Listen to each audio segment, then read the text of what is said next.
This audio presentation of Advaita, the truth of non-duality, in the words of V. Subramanya Iyer, from the posthumous collection of Paul Bruton, is brought to you by audioenlightenment.com. Copyright 2015, all rights reserved.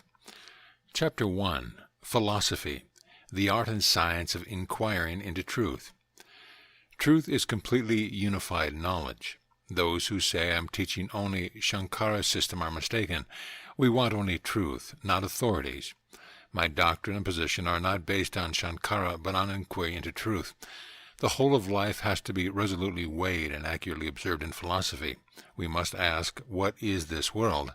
What am I? Hence, science is a necessary foundation. Without knowing the nature of the world, it is impossible to know truth. What is the use of trying to find your inner self before you understand the world? Keen powers of observation are desirable and will help, not hinder, your pursuit of truth. Take experience as they come to you. Do not run away from the world in aesthetic fear of shyness to them. To say they are Maya, or illusion, without first examining them and inquiring into them thoroughly is to delude yourself. This world is common to all of us, therefore we must begin our inquiry with it and not flee. It is only after you have inquired into the nature of the objective world that you should inquire into who is the knower. In the old times, Vedanta was taught not by putting a pupil in a cave and telling him to sit quiet, but by taking him to a peepul tree and by breaking the seed off, showing it to the pupil, breaking it into smaller and smaller fragments, and pointing out to him the wonders of a great living tree growing out of the seed. Thus the chela, or pupil, was shown the objective world first and taught to question about it. Vedanta requires the mind to be active in order to examine the world and discriminate. Is this true? Is the beginning of philosophy. Doubt is the beginning of knowledge. Advaita goes to the very root, where there is nothing more to doubt, nothing more to question. Janna, or knowledge of truth, cannot come if anything is left out. The whole universe must be included. The chief purpose of analyzing the external world is to discover that it is part of the ultimate reality, and thus to enable us to carry on with activity from the highest possible viewpoint. To effect this discrimination, we need an intelligence much sharper than the average, whereas too much religion and not a little mysticism drugs this intelligence. Philosophy does not tell you to give up anything, but to know all. How can anything be rejected? How can the world be renounced? Only those who delude themselves think so. Everything is Brahman and remains so. The first thing we are aware of after waking, just as the first thing in an infant's experience, is the world outside. Therefore, the first thing we ought to study is the world, not the self, to that of which we are aware, not that which is aware. The who am I formula is useful as a first stage to show the illusoriness of ego and thus help the seeker to get rid of it. This prepares him to consider the higher question. What is the world? The truth about which cannot be learned by those attached to their ego.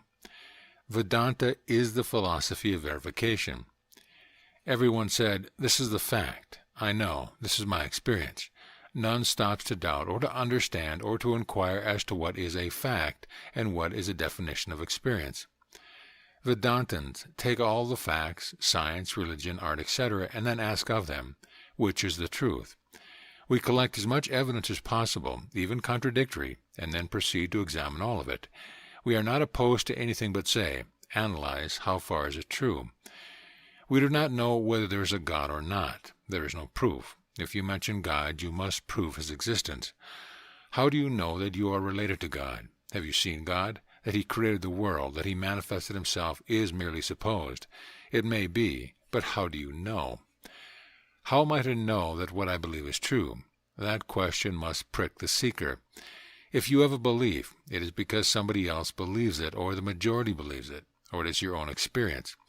Is it religious authority or religious sanction, or is it based upon a feeling of certainty? Do you believe it merely because it works well, or is it true? If you ask the question of truth, it becomes a question of philosophy. Does your belief rest upon reason? The purified intellect, or buddhi, is reason. Reason is a common ground for all humanity in modern times, whereas the appeal to scriptural relation reaches only groups. The great sages of Advaita knew that one day the word would throw up scriptures, hence they provided for the appeal to reason, and met the objection of skeptics in their literature no less than those of religious believers. Why do we appeal to reason, and not to intuition, belief, authority, etc.? because of its universality, because all over the world and all times there is only a single rational truth, because reason is the only way to obtain worldwide agreement amongst all people, nations, groups, etc. Faith, intuition, etc. varies tremendously in its imagined doctrines. Scripture is interpreted by every man as he likes, but reason cannot vary in its truth. No assumption, no faith is needed by Vedanta, which demands thinking. People do not want to think. It is too troublesome. Why worry about philosophy, they say. They do not want to be bothered to inquire. Thinking is questioning experience. Something happens, a thing is seen or heard, and we ask, what is that? What do I see? What do I hear or feel? These some things bring a message to the mind for inquiry. Reality is only inferred. Every object presented to us brings with it a question. What is it? This is a natural condition of the mind. It wants to get at the true explanation of a thing. This is the basis of truth. Inquiry implies doubt, proof, evidence, so that even if God were to come and say that he is God, one would inquire into the truth of that statement. People are overawed by doctrines enunciated upon the authority of some famous man or institution or scripture. The one answer must be, how does he or it know? Truth must be tested. If it is true, it will survive the test and will bear proof. But everything else must inevitably find the props of pontifical authority to support it. How am I to know that this is the truth? The first test is it universally applicable? Which means, will it be true in every other part of the globe? Will it be true in 2 million years' time? Will it be true for all people who pursue inquiry to the utmost extent? What is wanted in Advaita is thinking it out for yourself all the 24 hours and not merely reading books or hearing words. The fundamental thing is to get a knowledge of truth by your own experience and reason. To say that Shankara writes the truth implies that you already know the truth and hence can certify Shankara's work. Until then, you have no right to say whether his work is true. Once truth is known, it can never be given up. You will never change your outlook again. It is utterly impossible to unite the different religions or churches together, even if such a thing were possible, which it is not. What are you going to do with the millions who are atheists or agnostics? They will not unite with the religionist. You can only say, let there be tolerance, and that will be useful work. But you cannot bring them together in a unified structure. The only way to real unity is the search for truth. For social purposes, a religion is needed because it unites a body of people, bringing them together in a common fold. Hence it is useful as a value. People, however, erroneously confuse social value with ultimate truth, for they jump to the conclusion that because it is useful in keeping people moral, for instance, a religion is therefore true. Religion is essential for bringing up children in the way of good life. Therefore we say, do not quarrel with religion. It has its valuable place for those whom it alone can help, who cannot even rise to the stage of mysticism.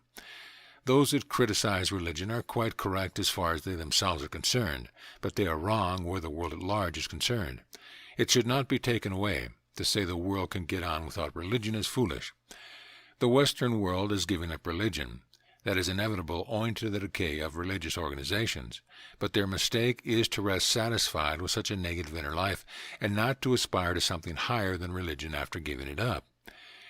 Men are divided into 3 classes of intelligence. Those with lowest are given religion.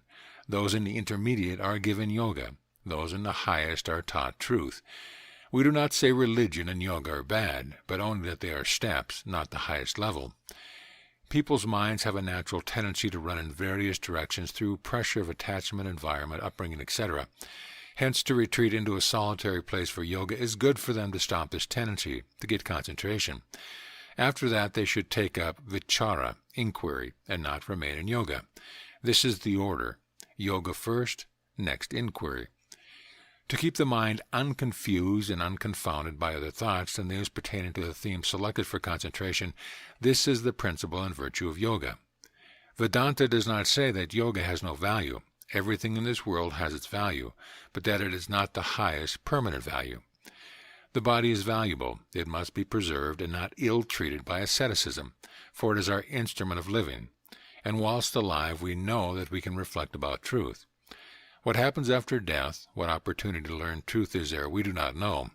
Truth is the object set before all human beings as the purpose of their lives. Hence we must care for the body, keep it alive and avoid death.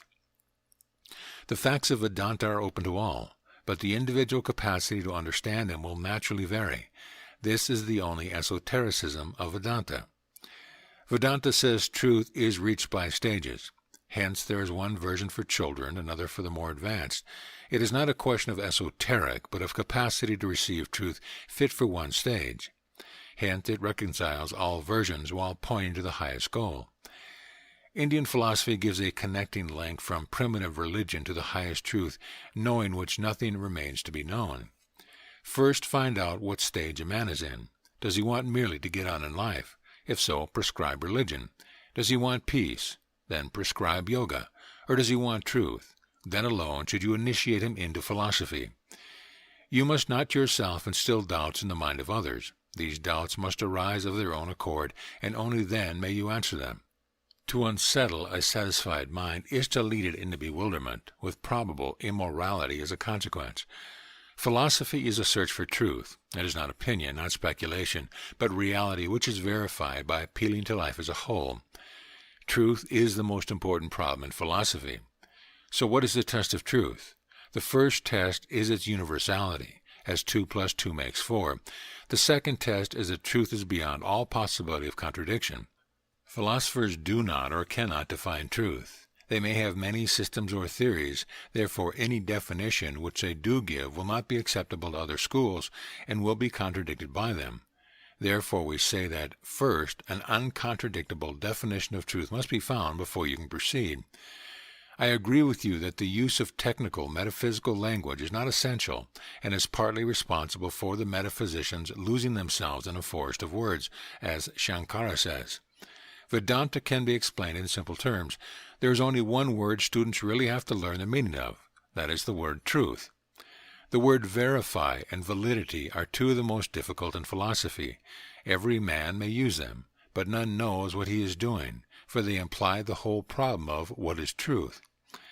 Philosophy is not the totalitization, but the general interpretation of experience. Philosophy is not making various theories about the absolute, nor hair-splitting of words, nor imagining things. It is directed towards life and has the highest value in weighing life properly. We need all phases of human thought and belief to help us if we want a complete answer to the problem of human life. Philosophy is all-comprehensive, assigns a place for everything, and thus supplies this answer. It serves the whole. If you exclude religion, you have no philosophy. If you take only religion, if you view life from a particular standpoint, again, you have no philosophy. Science is true so far as the world of science is concerned. Yoga is true so far as I sit quiet in meditation. The yogi's experiences are not lies, but truly described. All these are, however, only relative truth, true only from a certain narrow point of view. They come and go. They contradict each other, whereas we seek the supreme truth which is higher than all these, which is uncontradictable and does not conflict with anything else. It is inevitable that thoughtful people will have to come to the position which recognizes the twofold viewpoint, the immediate, the viharic, and the ultimate, paramarthic, for you cannot get absolute truth in this world. Time does not permit of proving every detail, hence we have to use belief to a large extent. Hence the practical viewpoint is necessary for active life. It is the only possible one. But when you come to philosophy, then it is too defective and we must adopt the ultimate view. Philosophy wants to understand the world as much as it was 1,000,000 years ago as it is now. That is, it does not depend on and is unaffected by personality, the coming and going of avatars, divine incarnations. That belongs to religion. Nor does it deal with the next world. It can only deal with the world in which we live. It studies truth irrespective of time or epoch or locality. The name system of Advaita should not be used because it is incorrect. All systems are ours because there is no contradiction in our view. The Advaitin feels that there is no clash with others. He quarrels with none. He sees all their points of view. Our religion is truth. Our philosophy is truth. Call it search for truth and leave out names. Our position is not agnosticism nor atheism. It transcends both.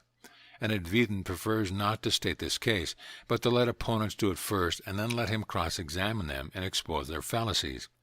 By showing that all other doctrines are erroneous, he reveals that Advaita is left as the only alternative. If you view a subject from your own standpoint alone, or from one technical standpoint only, you cannot view it rightly. Philosophy is the interpretation of the whole. Is it possible to get knowledge of the all? Vedanta says yes, not in its details, but in a sense of knowing its essence. This philosophy is not mine, is not Shankara's, is not anyone's, hence it cannot be labeled. It has come down to us from time immemorial. Who originally taught it, it is unknown. Chapter 2. Means and Methods of Inquiry. There are 3 stages of mental development. The first, instinctive, which deals with sex, herd nutrition, and other animal aspects. Second, intuitive, which arises from repeated human experience. And third, rational. The last must be made supreme. Logic is not the same as reason. There should be a distinction between them. Logic cannot know the absolute. It is of intellect, not reason. Reason can know the absolute. Logic applies only to the objective or seen world. Reasoning must not be confused with intellectual argument. The latter is used by lawyers for the logical building up of evidence of seen objects only, but the former is used in philosophy to refer to evidence of all the 3 states of consciousness. Reason sees the appearance and disappearance of objects, including the ego, whereas logical intellect is limited to them alone. Logic deals with causes, whereas reason deals with distinguishing between truth and falsehood. Reason becomes Atman, the universal self, when it is by itself, chained in no other thoughts. When it is so chained, then it is reason. It is by the process of negation and affirmation that Brahman becomes a subject of reasoning. It is by reasoning that the identity of the jiva, the individual self, and Brahman is established. A direct knowledge of Brahman can never arise through any mystic initiation. Yoga has no place in it. It can arise only through reasoning. Want of faith is the obstacle to religion. Want of inquiry is the obstacle to philosophy.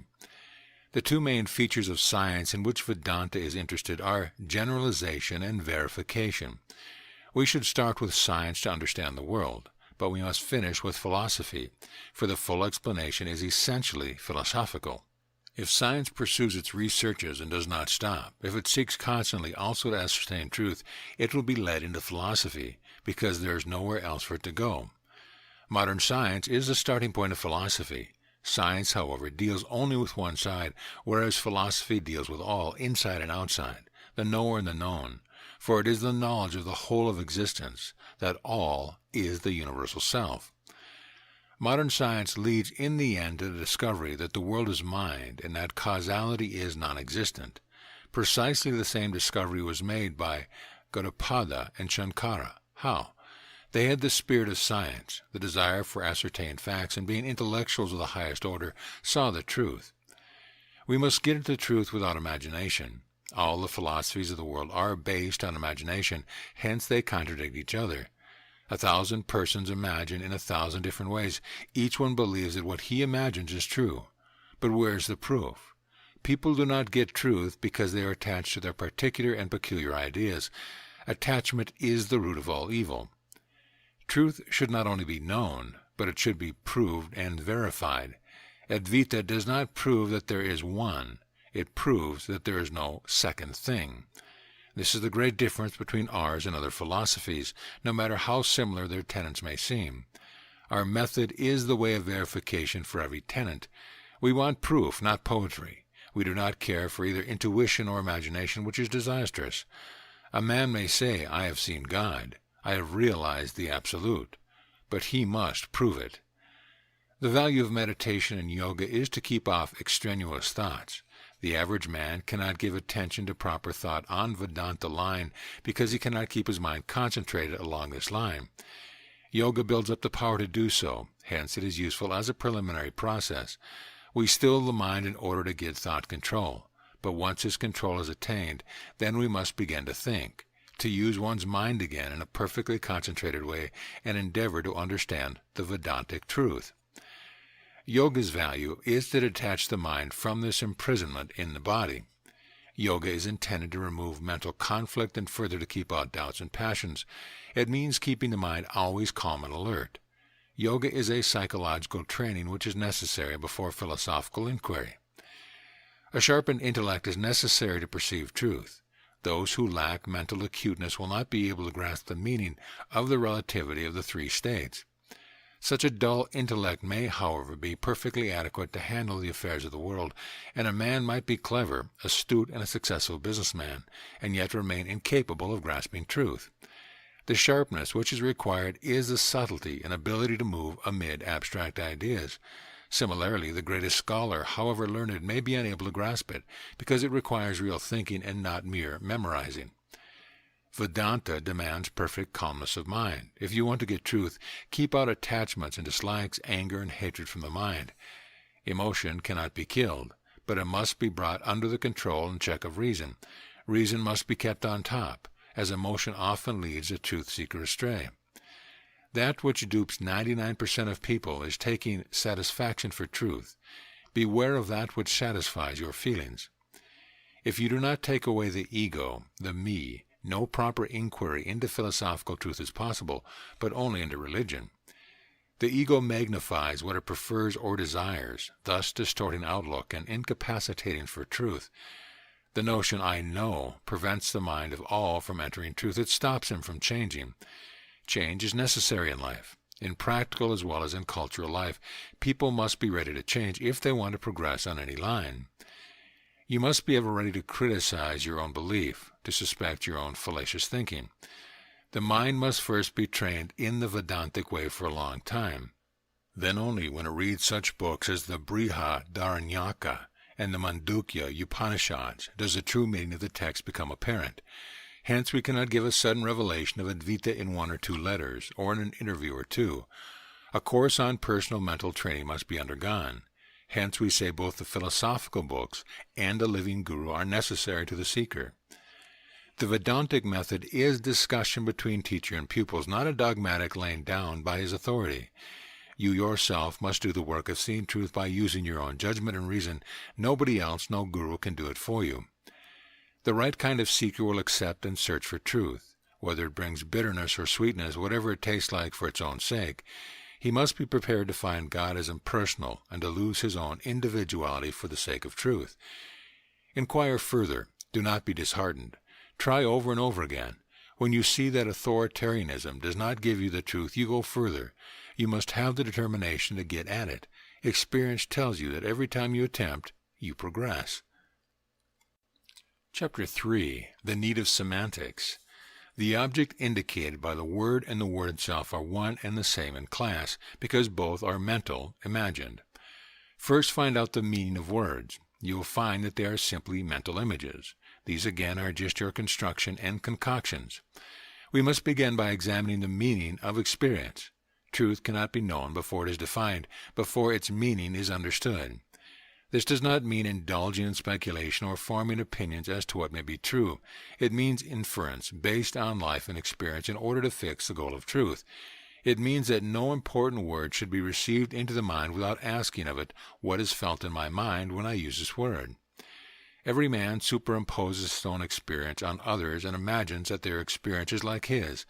This is the fundamental fallacy of humanity everywhere.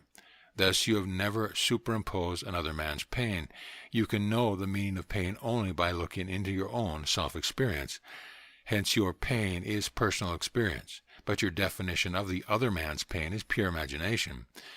Hence your interpretation of a man's description of his pain is not in correspondence with it, but only your imagination of it. That is why Vedanta ascribes such importance to the question, what is meant by a meaning? Such a query goes to the bottom of the matter, for the answer to it is that we are imagining the whole world, including our own self. It is all nothing but our idea, and it has nothing to do with the seer of it, the drig. Define carefully the meaning of each important term used as it arises. We must first define every important term we use, such as intellect, reason, time, eternity, consciousness, because it may carry one meaning to you and another to another man. Hence definition must precede explanation. What do you mean by the word real? What are the tests and characteristics of reality? To reply that the external world is real alone is to ignore that this is based on the feeling of its reality. But you have a similar feeling in dream, hence it is useless to go by feeling. You must first find a definition that will hold. but people won't define. They want to go by feeling alone. Reality, what we really are and what a thing really is, independent of man's conception of it. Truth, man's conception of reality. Consciousness, that which becomes aware of everything else in the world. Ego, personality or individuality as distinguished from the rest of the world. Reason, that which resolves contradiction and unifies knowledge. Intellect, that faculty of the human mind which detects fallacies and errors of man's reasoning in the waking state. Mind, the general sum of thoughts, imagination, feeling, etc. The word absolute is nonsensical, and Brahman should never be translated by it. Yet the academic philosophers make this mistake. Ultimately, there is only mind. If you think of the absolute, then you are thinking of yourself as one of the absolute as another, i.e., of duality. Hence, the absolute of philosophy is not the non-dual Brahman. The nearest English equivalent to the word Brahman is ultimate reality. The word one is not understood anywhere except in India Vedanta. One always means two when analyzed. Hence the Upanishads are careful to show that they do not mean this monism, but one without a second, that is, Advaita. A critical examination of concepts is required. As soon as a man utters the word God, we should ask what he means by that, and let him make the word clear. Without understanding the word we are using, of what use or value is our knowledge? When we inquire, we shall find how difficult it is to define exact words which are commonly and superficially used in knowledge, such as space, law, cause, truth, etc. Nay, we have to go deeper in philosophy and ascertain the meaning of meaning. A meaning is an idea, therefore it exists in the mind. Until you look into a man's mind, how can you prove what you mean by a word is what the other man means? How do you know that his meaning is the same as yours? For practical purpose of everyday life, we do not trouble about these things, but for knowing the truth of things, we have to inquire into their meaning. Is the term mind or consciousness or awareness a word? Yes. Has a word a meaning? Yes. What is a meaning? Something which you imagine. Then how do you know whether your imagined meaning is correct? You refer to your own experience to see whether it corresponds, but this means that you are referring to your thoughts only. You use the word move. The world is in motion, but what is it that makes it move? This is a semantic analysis of vital importance. What do you do when you try to understand this word or any other? What is meant when you say a thing has changed? Let us go to the root of the matter. The answer is that you cannot have a meaning for a word unless you have it in your own experience. The ideas of change and motion must originally come to you within yourself, otherwise it is meaningless. Hence we say philosophers must learn the meaning of meaning. This is the Indian term, anubhava, within your experience. You see the world in yourself. Everything that you see in this world is in yourself. What is meant by a meaning? It is a thought. Hence, a meaning is only a drasham, an object seen. This, in turn, implies a knower or a seer of it. Hence, there are two. Hence, it is not Advaita. This is what I call the meaning of meaning, which must be got at. How do you get a meaning for words? What is meant by understanding a word? Each time you get only an idea. To use the words truth, reality, Brahman, is merely to form an idea of them, that is, a darsam, an object. Sages use such words only to help others rise from lower to higher steps, not to explain them. Each dual statement is used to demolish another, to point out the absurdity of another, as one thorn is used to pull out another. So the guru has to use those incorrect statements of truth to help the student rise to the final statements which, being non-dual, must be unspoken. Hence discussion and learning about truth are not useless, though they cannot yield finality, because they are riddled with duality, with objectiveness, i.e. contradiction. The best explanation is silence. So long as talk proceeds, the words are helpful, but still they are in duality. So long as we speak or write, we can never leave duality. Hence the only genuine expression of truth is perfect silence. He who utters the word Brahman does not understand it, for in that moment he assigns a meaning to it, that is, an idea or imagination. The ultimate value of semantics is to show the futility of all words in the quest of truth, thus causing you to go beyond words into silence, where alone Brahman can be got. You must know that all books may be thrown in the dustbin, because they are all ideas, but this does not mean they are useless. They can be used like one thorn picking out a second one that is embedded in the flesh. So words as expressive of ideas, although useless for knowing Brahman, are useful for removing ignorance and error which bar the way to such knowledge. We begin by inquiring into the external worlds. We inquire into the nature of internal worlds, that is, minds, ideas, thoughts, etc. We inquire into the meaning of words we use. Finally, we ask, what is that which is unchanging and unreal? Chapter 4. Perception and Idealism. What happens when you see an object? Light rays are transmitted from it to your retina. The object itself does not impinge on your eyes, only the rays. After that, vibrations or impulses travel up the optic nerve to the brain. What happens to the nerve during this passage of vibration? Rapid oscillation. The sensation reaches the brain. What happens next? The sensations are converted into ideas or images. What converts them? The mind. At this moment alone, not before, do you become aware of an object. Moreover, all you know of it is the idea or image which now registers in the mind. You see John. What have you done by seeing him? His picture has fallen on your retina. That picture is, say, half an inch long. He is 6 feet tall. Hence you did not see him, but the picture, and hence it is the mind which has seen him. It has formed an idea of John. When I compare my idea of John with John and form a judgment, I have only compared one idea with another idea. It is impossible to see John in himself. Hence the impossibility of accepting the correspondence theory of truth. The same applies to touching John and any of the other senses. It is the mind which really senses.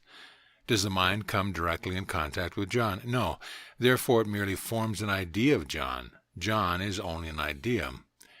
Roughness, smoothness, etc. are qualities which cannot exist without a mind to perceive them. That is, they cannot exist unperceived. Therefore, the individual object to which these qualities belong cannot also exist unperceived. It is the mind that presents everything to us. Whatever is seen by the mind. The insoluble gap which exists for science between the physical sensation and the mental awareness of it disappears for the Vedantin, because on inquiry he finds that he never saw a physical sensation. It was really a mental sensation, an idea in the mind which you may easily copy into a second similar idea.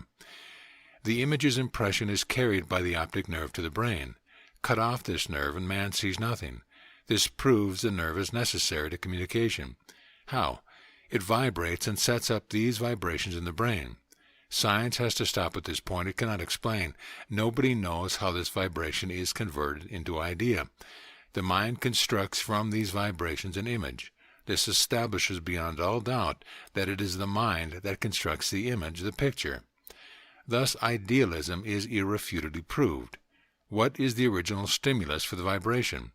The mind asking itself this question can only answer itself by inferring or assuming an object outside. But never forget that mind has never come into direct awareness of an object.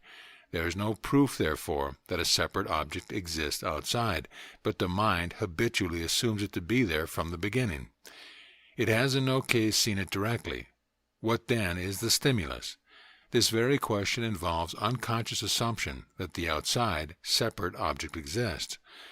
Those who say we must have previously seen the object in order to form an idea of it, subsequently we reply, did you ever see an object independently of the mind? Is it not the mind that first gave information of the thing, of its qualities? The object, the rays of light, and the whole sensory organ nerve-brain process is not known by the mind at the time. It is only imagined afterwards, when it analyzes the way in which its knowledge arises. All the mind really and undoubtedly knows is the picture, the idea which formed itself. All the rest has been imagined by it. All this is itself an idea. The object as cause of an idea is unprovable, but it is assumed by the mind at the very start of the process, it itself remaining unaware that it has started with the assumption. It wrongly takes the separate objects for granted. Whatever else is offered in place of the object as cause, such as God, must also be something unknown and unknowable. For anything known can only be an idea. The mind knows only its own construction.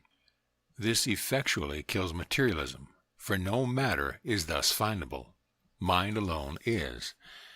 When the nerve vibrations are present, mind knows the thing. When they are not there, the mind is unaware of any object. Hence, a scientific account of sensation and perception is purely inferential, although based on sound facts as far as they are known.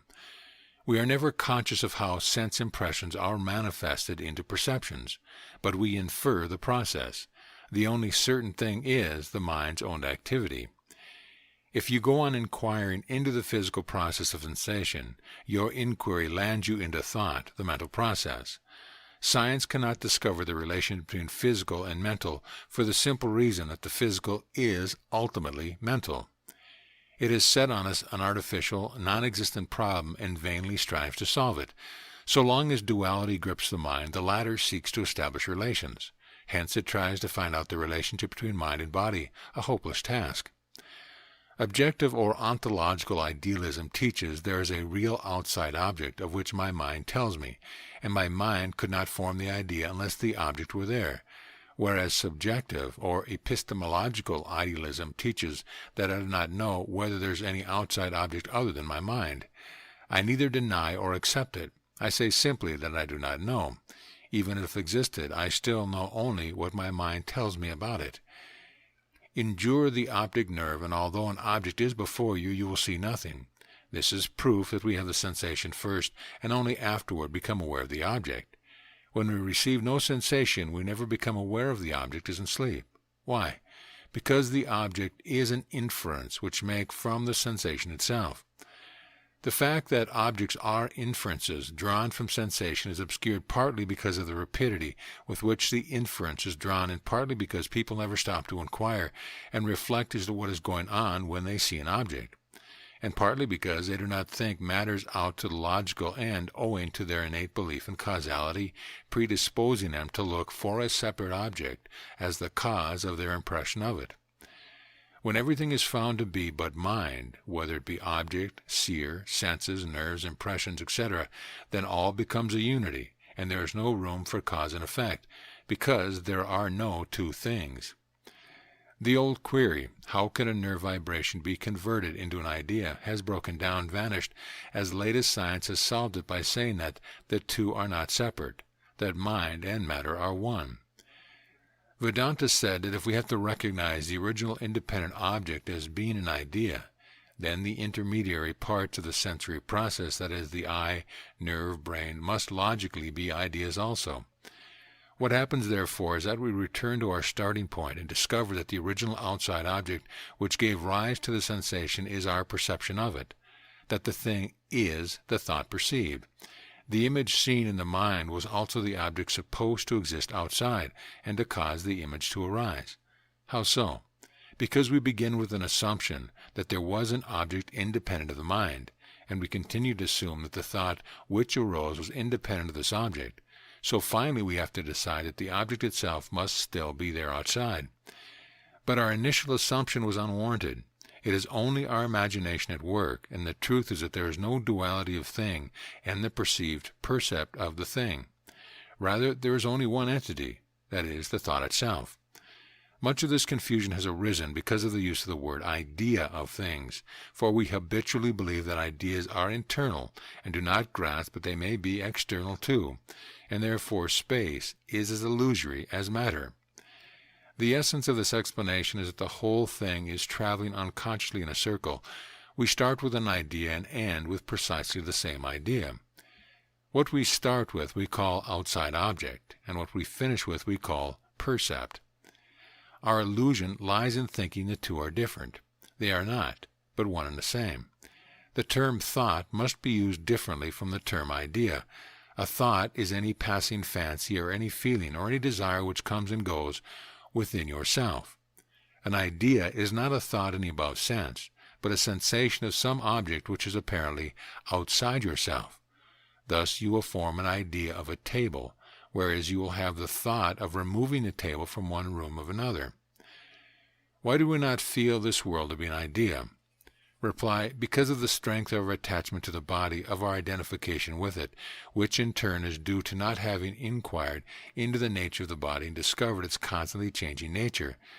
We have to take the witness attitude to see the body as a fleeting appearance. Unless you grasp that the world is an idea, there is no other way of proceeding to the higher truth of Advaita. Chapter 5. Change and Illusion. If you see anything, it is bound to pass away. How is it seen? By the mind. Therefore the mind alone produces ideas of a world. Realize all things pass away, that just as the dream world passes by, the waking world also passes. It is not, as yogis suggest, the non-seeing of the wall which reveals it as Maya, but on the contrary, the seeing of it. For the perception of objects is a mental act which involves the mind and its ideas alone. There is illusory existence and real existence. The highest intellectual inquiry is regarding the external world, the world which is seen in the waking state. What is the nature of the world which I see is the first question which you must start. We can show that the same principle that seen objects are unreal applies to the waking no less than to the dream state. The world seen is constantly changing. The stars, moon, and everything changes. Maya asks, what is the meaning of this change? People ignorantly attribute a mysterious power to Maya, but it is simply change in its true meaning. Maya is that which appears and afterwards disappears. People accept the fading of a flower without inquiry. Only when you ask what has become of its vanished color, you are asking the meaning of Maya. In order to understand the problem, we begin by teaching that the imaginary snake dissolves in the rope.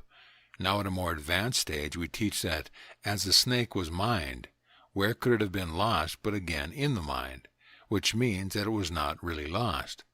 Hence all that can be said of it, and of the world, is that it appears and disappears. There is no destruction. Seed which becomes plant, plant which becomes tree, tree which becomes seed again. All this is Maya, that is impermanent and changing. As Bergson and the Buddhist idealists teach everything is idea, that each idea is fleeting, thus this table lasts only a millionth of a second, but the continuous multiplication of the same idea of the table fuses the countless ideas of it, and gives the impression that it is lasting for 20 years. Time itself is only an idea, as Kant shows and Einstein implies. It is precisely the same with a cinema picture of a table. It shows for a half hour the same table, but actually it consists of thousands of separate pictures fused together. So our world of ever-changing flux appears stable, because the multitude of ideas follow with such rapidity as to yield the impression of stability. The individual is a bundle of memories, desires, etc. What are memories and desires? Something imagined. Therefore the individual self is entirely an imagination. If the body is a reality, where is your body as a child? When it ran about, was different in appearance and different in structure. It has vanished. Then what was it at the time? What else but an idea? And how can a thing which changes and disappears be real? Death means the conversion of forms considered real into ideas. The unreality of the world means that everything is continually changing, that is, momentary. While we are actually seeing the world, it would be madness to deny its existence. Maya does not mean that. We see change, that is, ideas come and go. Experience shows that one thing changes into another. Only foolish people say that anything can become non-existent. So the whole world must remain existent in some way or other and cannot totally disappear. Maya means that which appears to be real, but is unreal. Also that which disappears when you know its real nature. In your use of the word Maya, remember it is not the constant change of the world, but the illusion which arises as a result of the change. What do you mean by change? It means the coming in of an idea and the going out of another idea. The moment the mind begins to think, change occurs. Thus the succession of ideas is called change. In deep sleep there is no idea and no change either. Ideas always indicate change. You never know change unless the mind is thinking. Advaita does not deny the existence of the world. It only asks of what substance can the world be. The Advaitin sees the world as much as anyone else. When you know the waves as water, then the water is always there. But when you think of them only as waves, then they will seem to vanish. Hence, if you view the world of objects as different from Brahman, then you will see them disappear and appear. But when you go to the truth, the imagined difference will vanish, and the world unity as Brahman will remain. When you know what the reality is, then you are unable to think of the appearance as being different. The essence remains then, even though the forms change. The world that we see, this body and this mind, are all of one stuff. This explains the mutual interdependence and interaction which science discovers. All that we know is the visible world, that it is ever-changing, we learn only after inquiry. Until then, we wrongly ascribe permanence, reality to it. Yet, although the ascription is wrong, the sense of reality is there, because it is within ourselves, in Atman, and we superimpose it on the world that is visibly seen. Though we start with the doctrine of change continuous and everywhere, we end with the opposite doctrine, that there is no change in reality. Nothing is born or dies. Illusion does not mean the non-existence of anything. Those who do not understand Vedanta teach this wrong definition. Advaita does not deny the existence of external objects. It denies their reality. The world has existence. Even the snake seen in an illusion has existence. Even appearances have existence. It is therefore absurd to deny the existence of anything experienced. What we ought to do, however, is to ask ourselves, what is meant by existence? People always make a mistake in confusing reality with existence. Appearances may exist, as a snake or a mirage, and yet not be a reality. Illusion means that it does not affect the reality. The snake illusion does not affect or change the rope. You have not become a man. You are what you always were, eternal Brahman. Vedanta does not dispense with externality. Take the case of dream. When the fear is inside and the tiger outside, we perceive both internal and external. The external world is reduced to ideas, and the ideas are reduced to Atman. Vedanta is neither idealism nor realism. People who use the word external ought to define it first. They speak of an external world. External to what? Is the body external or internal to the mind? If the body is included in the world, as it must be, because it is built up from food, water, air taken from it, then if the body is internal, as it must be to the mind, the whole world must also be internal. You may see the mirage as water. You may see it a second time after realization, and then know that it is not water. But even as a jnani, knower of truth, you will still see it as water, but know it as otherwise. The seeing is not altered, only the knowing.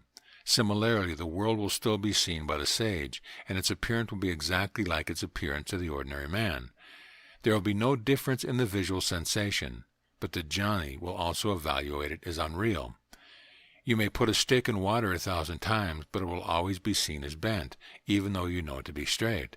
Similarly, you may know that all the individual forms are a unity Brahman, and yet you will continue to see them as separate entities, even though you are a jnani. This is the highest lesson of the study of illusions. When you think of the past, you think it in the present. I get the idea of present only by distinguishing it from past or future. It is an idea. Can you experience this present really? What is meant by the present? It involves distinction. It depends on past and future. Both these do not exist. Therefore, the present does not exist as such. The conclusion is that all time is but idea, imagination. When can you draw a line and say this instant is the present? In reality, you cannot do this. You cannot hold the present. Time is only an idea, and all events, therefore, are ideas with it. The present appears to exist, and yet it does not. Hence we call time Maya. There is no such thing as a measure of time. Close analysis will reveal that all measurements based on planetary revolutions are ultimately nothing else than mental impressions. Time is how we think it. Einstein has begun to point to this truth without, however, realizing the tremendous consequence which must ultimately follow when this path of analysis is pushed to its logical and fullest extent. Thus, by comparing the dream state with the waking state, we may perceive how, as dreams occur in the mind, time is purely mental. The same discriminations apply to the notion of space also. If time proved to be but an idea, then eternity must be the same too. What is eternity? That which is without beginning or end, an idea merely, because who can say what is going to happen the next minute, let alone all eternity? Hence even eternity and time as ideas must collapse or disappear. At this point, people will fear to go further. Eternity console them with the thoughts of surviving death. If it vanishes, they feel lost. But no, something is left. To whom have these ideas come? To the self. In whom do they appear and vanish? In the self. Hence the self as witness still remains. Now the world was shown to be but an idea. All ideas disappear into the self. Hence the world disappears into the self. Or the self contains the whole world. It is the witness of the three states of consciousness. It is. Why add predicates? It embraces everything. What cause then for fear? This is the Upanishad teaching. Even the idea eternity disappears into the self and is contained by it. Why fear? The snake rope illusion doctrine is the first stage of inquiry, a novice's preliminary step. But the higher stage reveals that the illusion itself is reality. Only beginners talk to the world as illusory. The wise make no distinction and find reality in everything. You give up name and form at the earlier stage to discover later on that they too are Brahman. However, the first step of negating the world is necessary to help the student. It is equivalent to the melting process of throwing many gold ornaments into one mass in order to learn what gold is in itself, apart from its form. Once known, we may recast the mass back into its original shaped ornaments, and ever after know them as gold alone. You eliminate differences tentatively by taking away all forms in order to know eventually that everything is Brahman. Our philosophical teaching is not that unity exists in multiplicity, but that unity alone is. Multiplicity does not exist.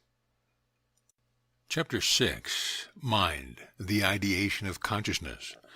What is it that prevents us from seeing the world in the self?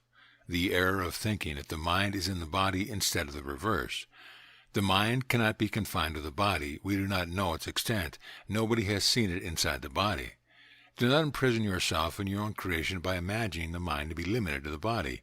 Just as space fills both the inside and outside of the jar, so mind permeates you and the whole world outside. We cannot say where the limits of the mind are. The mind is like a mirror, and our body is like a reflection in this mirror, just as all other objects are. When you know mind is unlimited, and that your body is limited, then it follows that the latter must be within the mind. The European idea, as soon as the word mind is uttered, is that it means the mind of an individual, whereas we Vedantins mean by it that to which anything appears. This is an important and vital difference. Ours is thus a common mind. An idea means that you imagine. In Vedanta, the word idea stands for mental construction, not that which the ego has constructed, but that which is constructed by the mind, which itself sees the ego, the common mind. The critic who said, "The world is an idea. Why don't you think a chair and then go and sit down on it?" is making two errors. First, he thinks the idealist takes his own body as real, and only the rest of the world as an idea. Second, he does not know that it is not the individual mind which creates the universe and its objects, but that mind which itself sees the individual, in short, the common mind. The individual has no power to make the universe. That which makes the universe makes the individual also. This point is very difficult to grasp. It is not my idea, but the common mind which imagines that in this person. You may have seen the birth and death of other beings, thoughts and feelings, but you have never seen the birth and death of the knower or seer. You may imagine it, but even that implies the imaginer. In other words, you must be there before thinking. Hence, in this sense, the self is termed the unborn. What is mind? It is that which can assume any form. When we talk of the body-mind problem, we necessarily refer to the individual mind, but when we talk of the matter-mind problem, we refer to the universal mind. Thus, we must be careful to understand the use of the term mind correctly. If you can cast away the ego consciousness, the individual mind is the same as the universal mind. All objects and creatures are mind alone.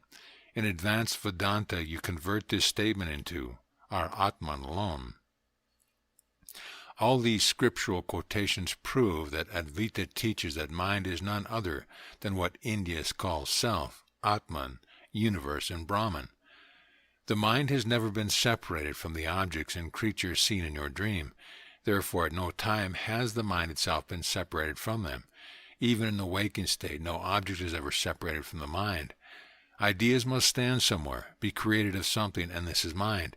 We use the word mind here instead of Brahman, for it is easier to see that all things, being ideas, are made of one stuff, mind. Everything in the world is within the mind, but you see it as outside. All movements of consciousness are only apparent. Is the dream body really running? Consciousness is immovable, for space itself is an idea within it. You can imagine an object moving from place to place, but the consciousness itself does not move. All thoughts of the world are within the mind. When there are no thoughts in the world, it is not seen. This shows that the world is in the mind and is mind. Hence, there is no duality of a real world and a real observer. Even the Himalayas are only a notion of consciousness, our only imagination. We take the world as real and separate because of our previous attachment to it for the sake of satisfying our desires. The ignorant here take the idea to be real. Nothing has gone out elsewhere. Nothing has come into the mind, wherein everything happens from elsewhere. Nothing is produced, caused. There is no second outside Atman. When you know the body is only an idea, you can look forward to its death, the greatest of all sorrows, with equanimity.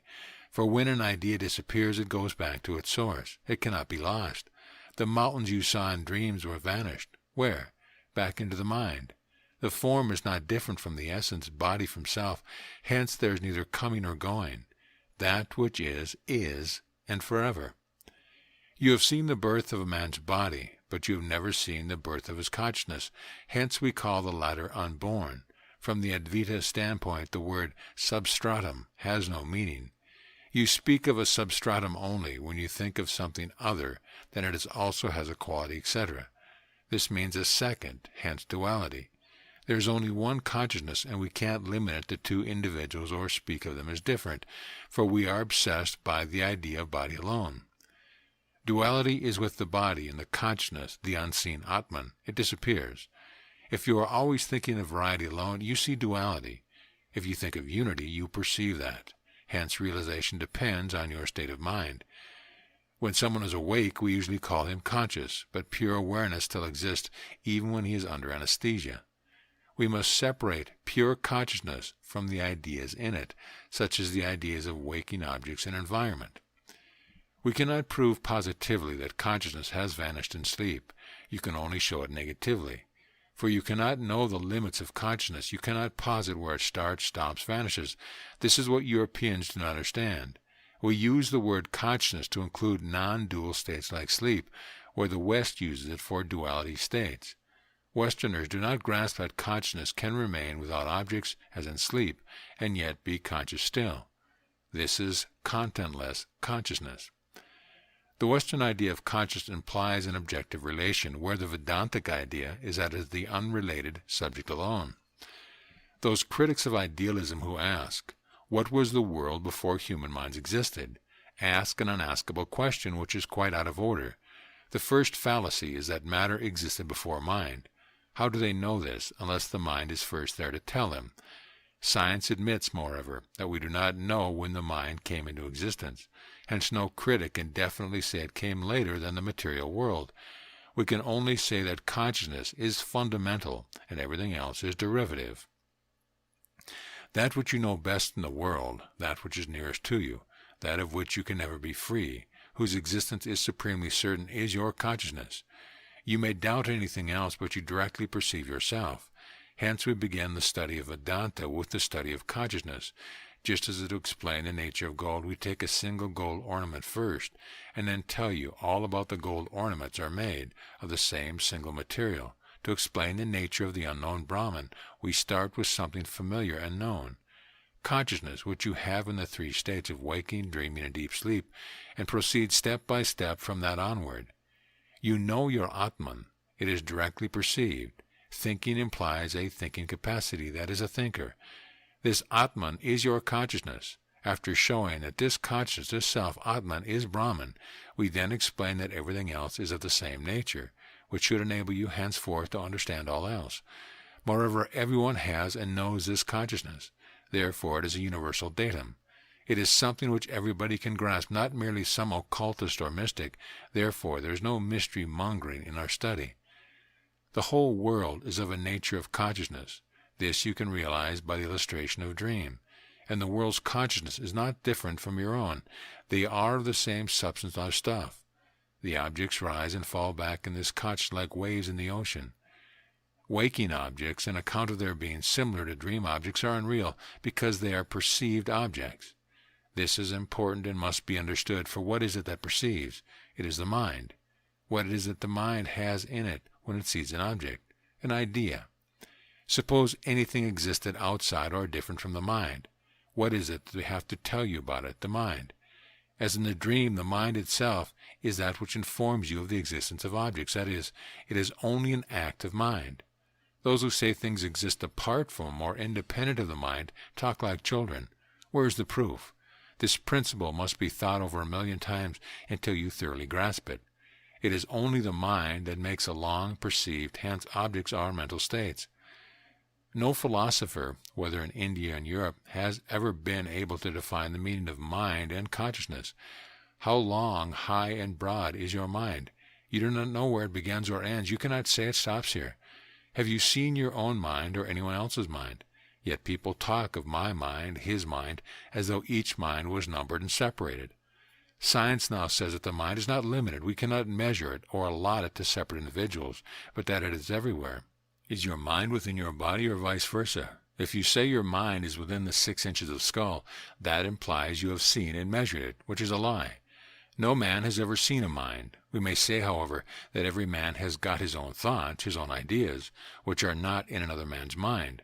But the mind itself is all one, though thoughts may be many. All the external places, cities, bodies are within the mind. We say the mind is everywhere because we cannot determine its limits. But what is everywhere? It is space. What is space? An idea, that for a mind. Thus you see that when analysis is carried to the last, which is the principle of Advaita, we find the mind is really indefinable and indescribable, that it is the drig, the seer. How is it, critics say, that every man has a different mind, yet you say there is only one consciousness or Atman? Reply, there is only one sun, but it will cast 1,000,000 separate reflections on the ocean, or a fire will throw out 100 sparks. In the same way, understand the self. We need to be careful in using the words consciousness with Westerners, because they apply it only to the awareness of objects, whereas India has specific Sanskrit words whose equivalents in English do not exist, for pure transcendent, objectless consciousness, inclusive of deep sleep, dreaming, and waking. The Vedantin does not say there is no external world. He says only that the external world of objects, as well as the internal world of ideas, are all the same stuff, that is mind. The external wall is dependent on my mind, unless my mind is active. I see nothing, and the wall does not exist when my mind is not there, as in sleep. To say that the wall is still there in sleep is unprovable, hence unacceptable to Vedanta. Thus you return to the fundamental fact that the existence of a thing depends on your knowing it. Otherwise you merely infer it. But inference is not direct verification. If you say the wall existed unperceived while you slept, this is not correct. It was only after waking that you inferred it had existed. Therefore your mind told you so, which is again turning the wall into an idea. How to think the world ceases to exist when asleep? The problem exists only for those who think the external world already exists as real, and who think their body also exists as real. When one sees their unreality, the problem collapses. Mind when active is called mind. When it ceases to be active, that is, sinks back and is only itself, the essence, the substance or material, it is then called Atman, the self, the seer. The mind itself is the seer. It can never be seen. Hence you cannot rightly speak even of my mind. You know nothing of it directly. There is only one mind. Each ego, each I, is itself an idea in this universal mind. This explains how personal separateness is an illusion. People think that the soul or spirit is something different from the mind. They believe that the mind is really two. This is the confusion among Advaitins, Vishnavitins, and Europeans. If soul has any meaning, if spirit has any meaning, so long as you think of them, they are merely ideas. No, mind is the highest. It is consciousness, Janna. If you analyze all the objects in the world, all the bodies, you will find that ultimately there is only one substance, one thing which changes into all these different forms. We then go further and say that this universal substance can be traced to consciousness. Chapter 7. The Self, the Seer, and the Seen. It is impossible to get to the knower, the drug, before it is understood that the world is an idea. There is no such thing as knowing the knower. That knowledge implies two factors, and the knower, not being something to be seen, can never be known as such. When we speak of relation, we deal only with the known world. When the known goes, we can say that because we actually see the known going. But we can never see the knower go. We can only say, I do not know about it. We cannot speak of the known without the knower. We cannot conceive the drig, the seer or knower, because we can say nothing about it without making it an object. It cannot be pulled down to the level of the darsam, the seen. The self is not a thing unknown to anyone at any time.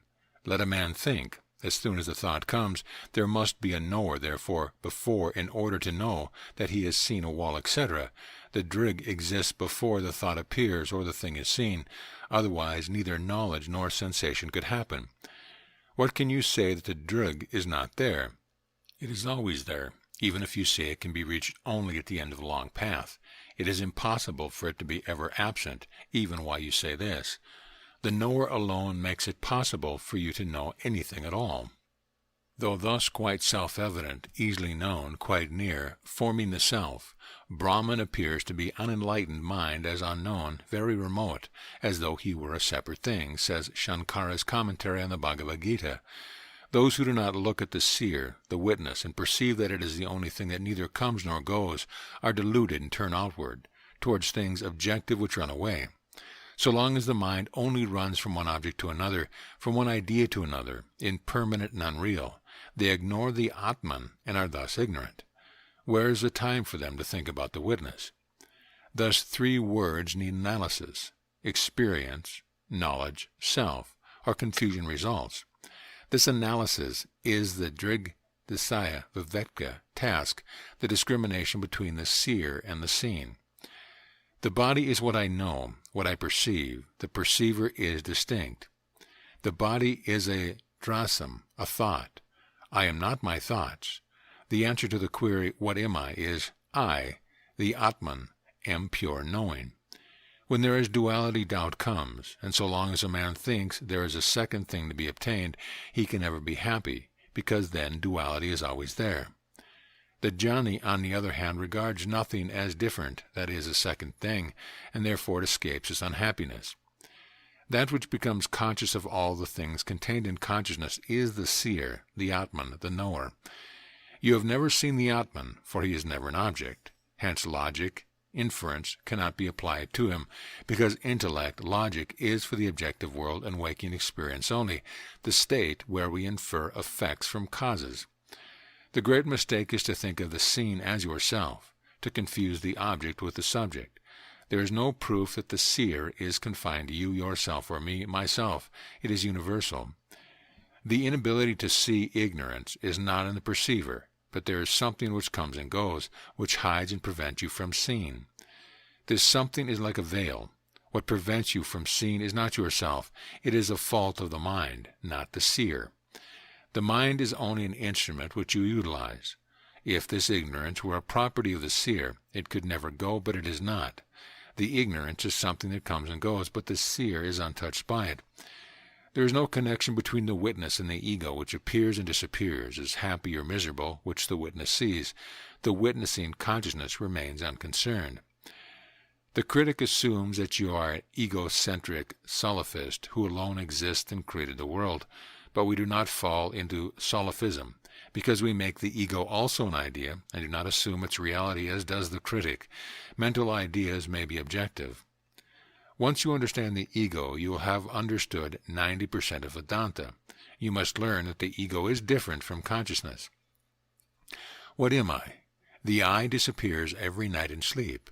So what is the use of being attached to it? It is illusory. The witness itself is Janna. It is quite erroneous to say it has jhana. It is thinking, seeing. The distinction between objects and the knower is produced by itself. Every thought is an object, darsam, that which cannot be cognized by any thought, which is beyond all doubt, because it is that which is the ultimate consciousness of the doubter, that is Brahman. I am the witness of the I also. If you do not grasp this point, you cannot understand Vedanta. When you see a table, your awareness must have been present even before seeing it. Otherwise, how could you have been aware of it? This awareness is the real Atman, not the ego.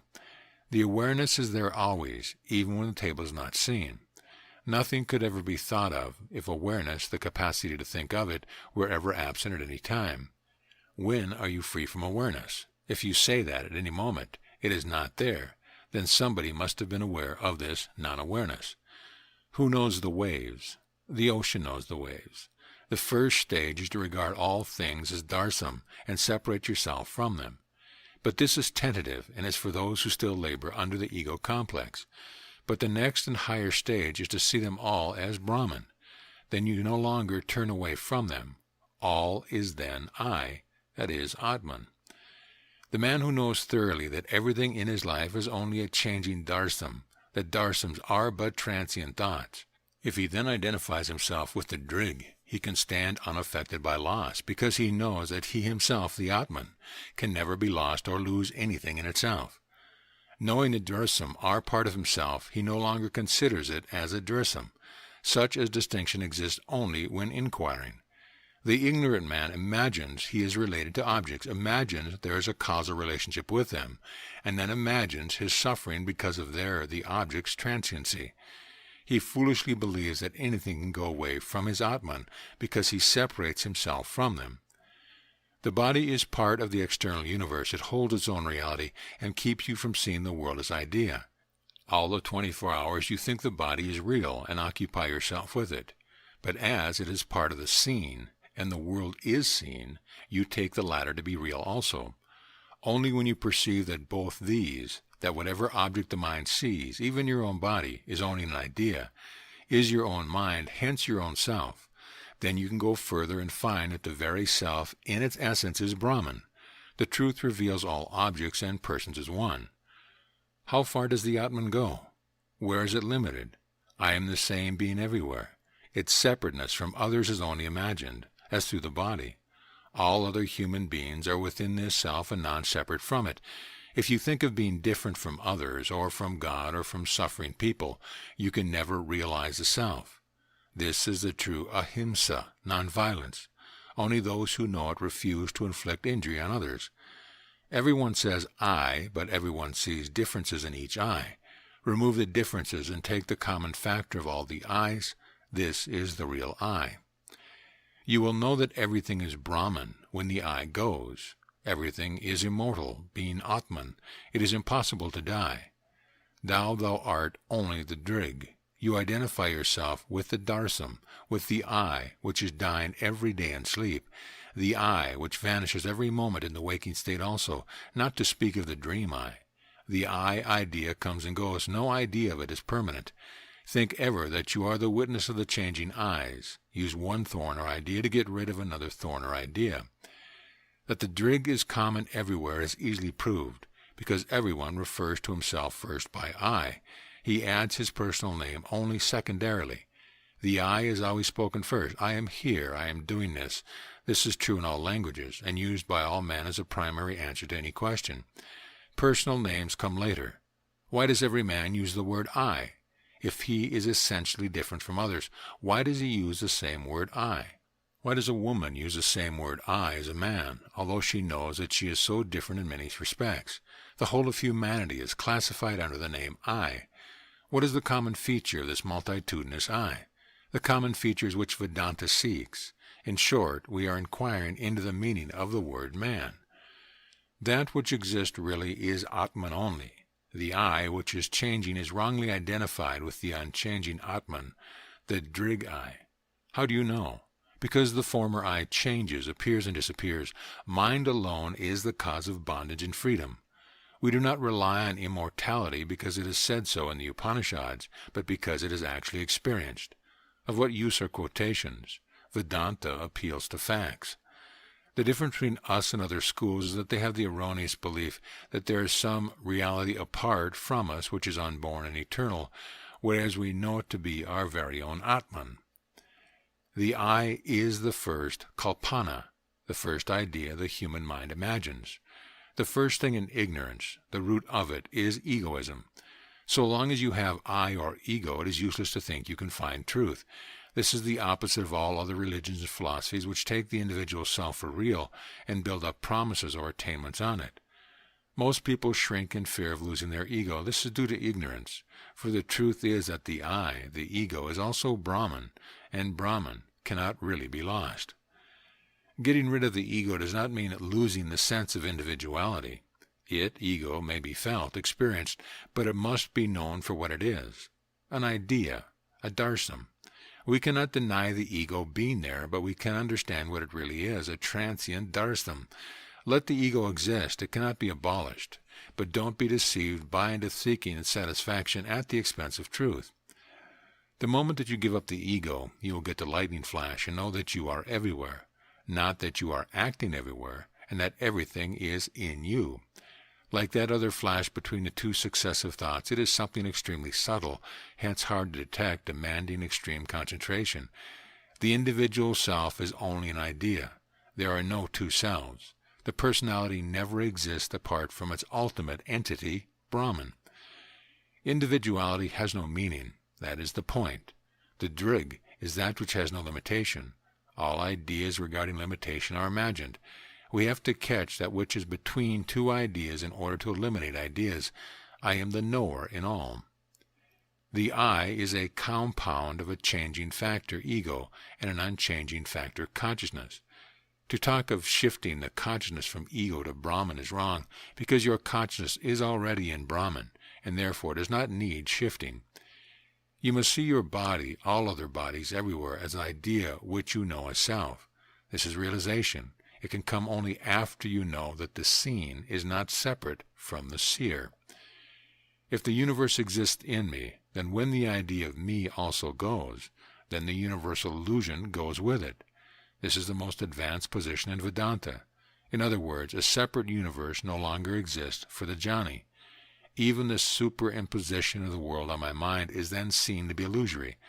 The jnani knows in his higher stage that superimposition is only mind, that nothing else is. Chapter 8. Avashatraya, coordinating the three states of consciousness. Indian philosophy, its uniqueness relies on the totality of experience by coordinating the three states of waking, dream, and deep sleep. Not on waking alone like other philosophies, arts, science, and religions. Vedanta takes the whole of experience throughout the universe that you get in the waking state. It then asks the question, what is the meaning of dream and sleep?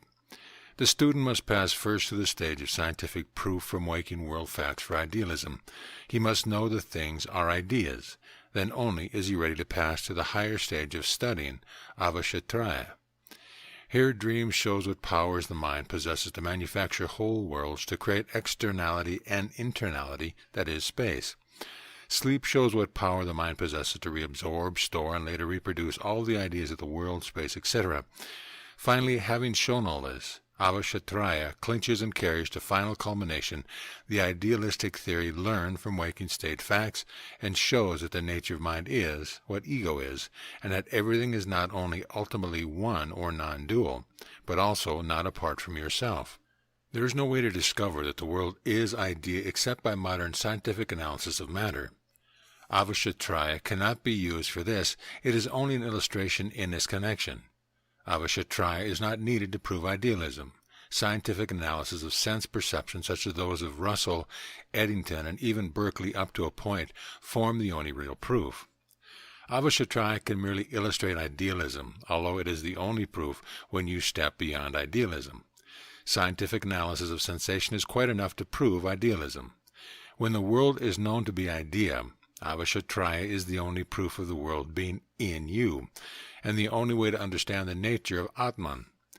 Idealists fear solipsism, quite rightly, because they make the mistake of putting the world in the ego, not in Atman. They have seen only ego solipsism, not Atman solipsism, which is the truth. Proof of idealism can only be got from science. There only can you see the world, and yet it be nothing more than idea. Advaita begins by using dream as an illustration. Then it proceeds to use it as an analogy. But in a final stage it proceeds to ask what, after all, is the difference between our waking life and dream life. We can find no difference whatever between waking and dream. They are both of the same character, that is, they are both mental. Dream is the same as the waking state so long as it lasts. Whatever applies to the latter belongs to the former also. Hence, when I say intellect is reason confined to waking, I include dream in the latter. It will be a great error to write that the world is a dream. It is not. The correct statement is, the world is like a dream. This is because both dream and waking worlds are mental constructs. Deep sleep has been given you by nature to show you how in Janna the whole universe goes back into you as idea. What is the philosophical value of sleep? Has nature given it to you merely for physical, utilitarian purposes? No, there is a higher value. When you think of a meaning, when you get an idea of non-duality, you are still in the world of duality, and you begin to imagine. Brahman must be like this, or Brahman must be like that. Thus you merely get your own imagination back. You can raise no question in deep sleep. Therefore, to help you to understand Brahman aright, nature gives you deep sleep. But it is a help only. Sleep is not Brahman, however. Why should men have sleep? Nature wants to teach you that it is possible to have a state where there will be no imagination, no duality, no fear. In sleep, no question can be asked, no answers given. There is nothing. Questions can be asked where imaginations are possible, that is, in the waking state. The secondless state is always present, even now during the waking state. When the mind has learned to inquire properly, it finds its non-dual state even during waking, as it is never absent. It is wrong to take sleep as Janna or moksha, liberation. The case of sleep is given only as an illustration or analogy. Deep sleep is simply having no ideas. How is dreamless sleep known? No ideas and no objects were present then, hence it is only known by negation. In the same way, the pure self is also only known by negation. Think of a coconut tree idea, next moment a mango tree idea. What happened between these ideas? I do not know. Why do you remember the ideas? There is a discontinuity of thought between the idea of a horse and the idea of an ass. What was there between the two ideas? One idea is not the same as another. The mind distinguishes them. Then what is there between them? This shows that sleep, or the absence of objects, intervenes even in the waking state. It is quite impossible to know that there is a waking state unless you have dream and sleep to compare it with, like contrasting of colors. Hence knowledge is only possible when you have differentiation. And since the drig is the undifferentiated, it can never be known in the ordinary sense of being distinguished from anything else as the three states. You cannot talk of the absence of objects when there are no other objects for contrast. Those who object that the means and ends of waking are different from those of dreams, and therefore they are not on the same level, ignore that you have time, space, and causal relationship in both states. These three things make the waking world real to you and are its chief characteristics. Similarly, they give the same sense of reality to dream. They say waking is real and dream is illusory. We say both are illusory. It is essential to inquire into the presence of objects before we can understand the truth of their reality. The presence of objects is known only in terms of their absence. That is, the color black is known as black only in terms of contrast with the color white. Hence, reality is to be known only as distinguished from unreality. In deep sleep, the entire universe disappears from consciousness, that is, becomes unreal. Therefore, the different states are really relative to each other. In truth, when the mind gets the consciousness of reality, there is no distinction between the three states. I say that the waking state include the others, because it is only when you are awake that you know dream and sleep exist. During dream itself, you take it for a time being as though it were waking, and you are unable to know otherwise. The necessary contrast to enable you to distinguish between the states can only be effected while awake. Then only you can perceive that waking is only a state that comes and goes. You cannot perceive this during dream or sleep. Hence realization can only be effected in the waking state. Hence, too, the need for the West to study avashatraya. The relativity of the three states. You could not know black is black if white did not exist. If only one color existed, you would never be aware of that fact. Only by existence of another opposite or contrasting color do you know it. Similarly, you would not know waking is waking if life were always waking state. You know the waking state exists because of the existence of the dream state, by way of contrast, and because of the existence of deep sleep. Therefore, the three states are present together and are always present. A quarter of a rupee is included in a 1 rupee piece. Half a rupee is already there in a 1 rupee bit. Therefore, the quarter and half rupees are merged into the 1 rupee bit. When you have a whole rupee, you don't inquire, does it contain a quarter or a 3/4 rupee in it? You know that both are present therein. You can by inquiry convert, merge, or dissolve all the parts of a rupee in the whole one. Similarly, you can show that waking dissolves in dream, dream disappears in deep sleep, and the latter merges in Turiya, the fourth state. This is done by converting the world of material objects into an idea. Europe is now learning this first quarter, and has yet to learn what becomes of these ideas and what becomes of deep sleep, that is, 2 more stages or quarters. In this way, everything, all this, as the Mandukya Upanishad says in the first sloka or verse, becomes Turiya or Brahman. Turiya is not the fourth state. Turiya is that in which all the others are merged, or it may be called the witness which sees the other 3 states. Turiya is not a state or condition. We can only experience the 3 states of waking, dreaming, and deep sleep. Turiya is present always. That which knows all the 3 states is itself changeless. When we utter the word sound, how can we understand the meaning of sound? It is only by distinguishing it from soundlessness that we can understand sound. All sounds are got from soundlessness. Similarly, all the states are got from Turiya, corresponding to soundlessness. We have to merge waking into dream, then merge dream into deep sleep, and finally we have to merge even this into Turiya. Where did the sound go after utterance? Whence did it come? Since all sounds come out of me, I can only use the term self for it. Similarly, all the world comes out of myself, as it needs me to recognize it. Just as a spoken sound comes out of me and go back, I can only say a soundless state in me was their source. You cannot say it is a non-entity because the sounds come out again. Similarly, you can't say that you don't exist in deep sleep because you re-emerge from it. The big self existed then. Buddha meant when he said the self did not exist, that the little self alone did not exist. If you subtract from your experience everything which is known, then you have Turiya. To understand this, note that sleep is also objectless, but you get no knowledge of it except in the waking state. If you learn the way to negate ideas, which is possible, you may reach reality, but you can see it only in lightning flash of a second. It is so quick. You know it has come, but cannot catch it. The moment an idea arrives, you know that it has been preceded by the blank. Hence, the interval between 2 thoughts is Turiya. Therefore, you have to examine your own mind with tremendous watchfulness to get it. The 3 states come of their own accord, but Turiya is seen by intensely sharp vigilance only. Turiya is the absence of the 3 states. It is always present, but must be probed for. It must always be there because it is implied by the presence of the 3 states. Were it not there, you could never think. Turiya only can get you the meaning of existence and non-existence. When you can realize within yourself the non-existence of objects, that is Turiya. The 3 states are known in the waking state, not in dream or sleep. Hence you must detach yourself from them while awake, if you are to realize Turiya. In the waking world alone can we get Brahman. The mind has to be so sharp in order to catch the meaning of the word state as applied to waking, for if it sees it thoroughly, it will at once know it is in Turiya. Because deep sleep is followed by dream and waking, it is called the seed or causal state. It is a state, something which comes and goes. The objects of each state are included in it. The jnani detaches himself from them, the 3 states, sees them coming and going, and thus remains in the ever-present, non-dual Turiya. Everyone knows these states are transient, but everyone does not detach himself from them.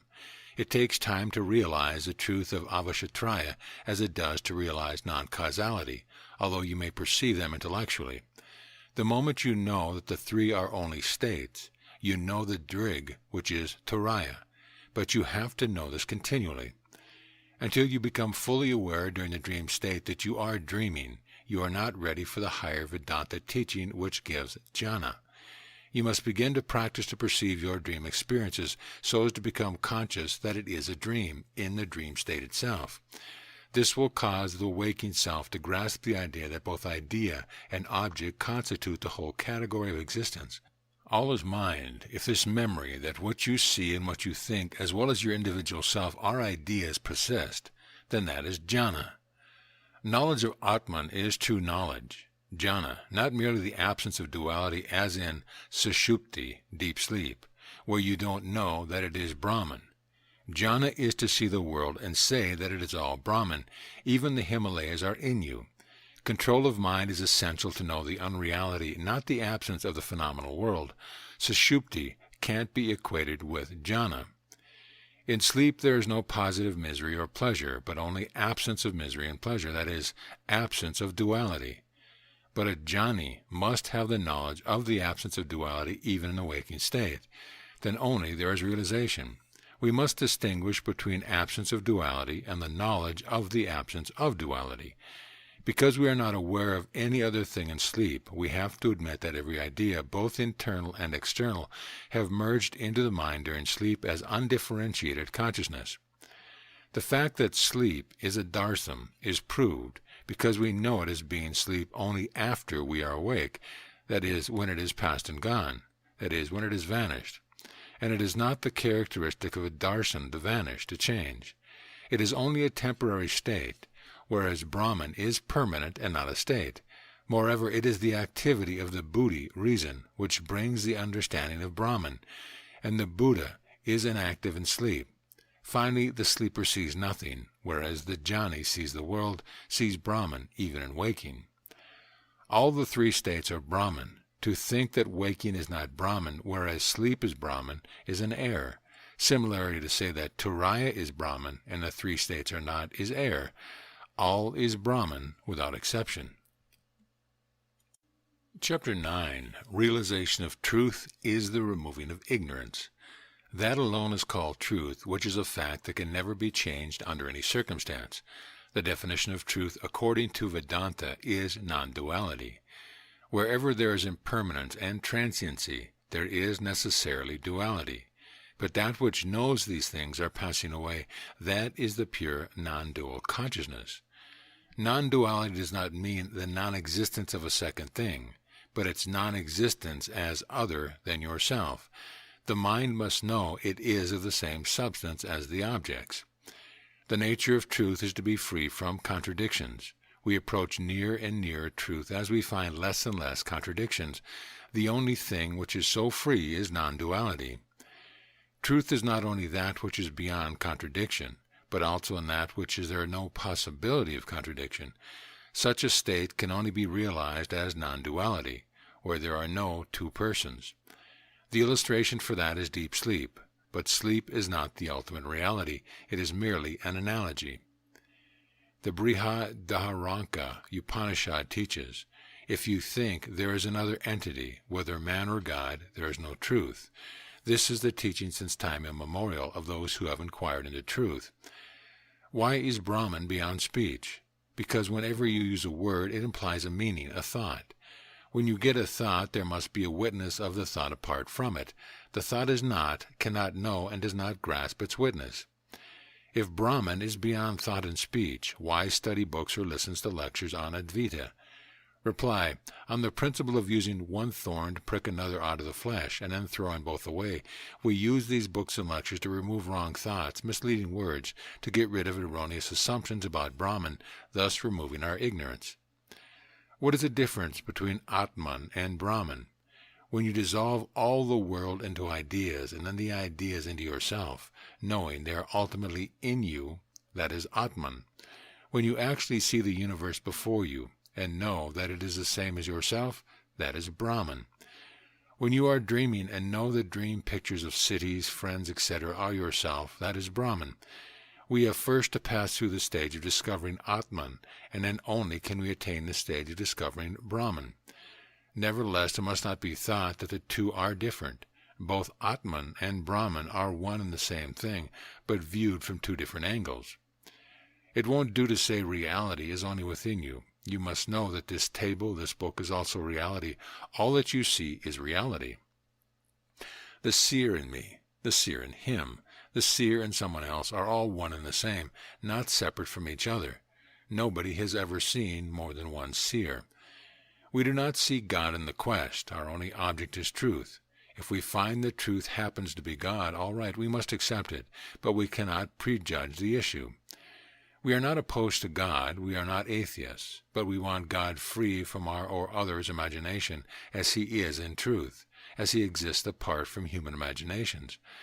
Imagined gods cannot help us. We do not say God is not there. He is, but not as you imagine him. We want the God above all imagination, that which exists as truth. Hence we do not use the word God. It will be misunderstood. Liberation or moksha is not something to be got after death. It means liberation from ignorance while alive. The definition usually given by pundits and yogis in India of the word moksha as meaning liberation from the cycle of transmigration pertains to the lower or purely religious sphere. This doctrine is on a lower level because it is based on the reality of the ego. The Vedantic interpretation of the word is liberation from ignorance. If one has to enter the kingdom of heaven, then God may one day get annoyed and throw one out again. Why not? Who can read God's mind?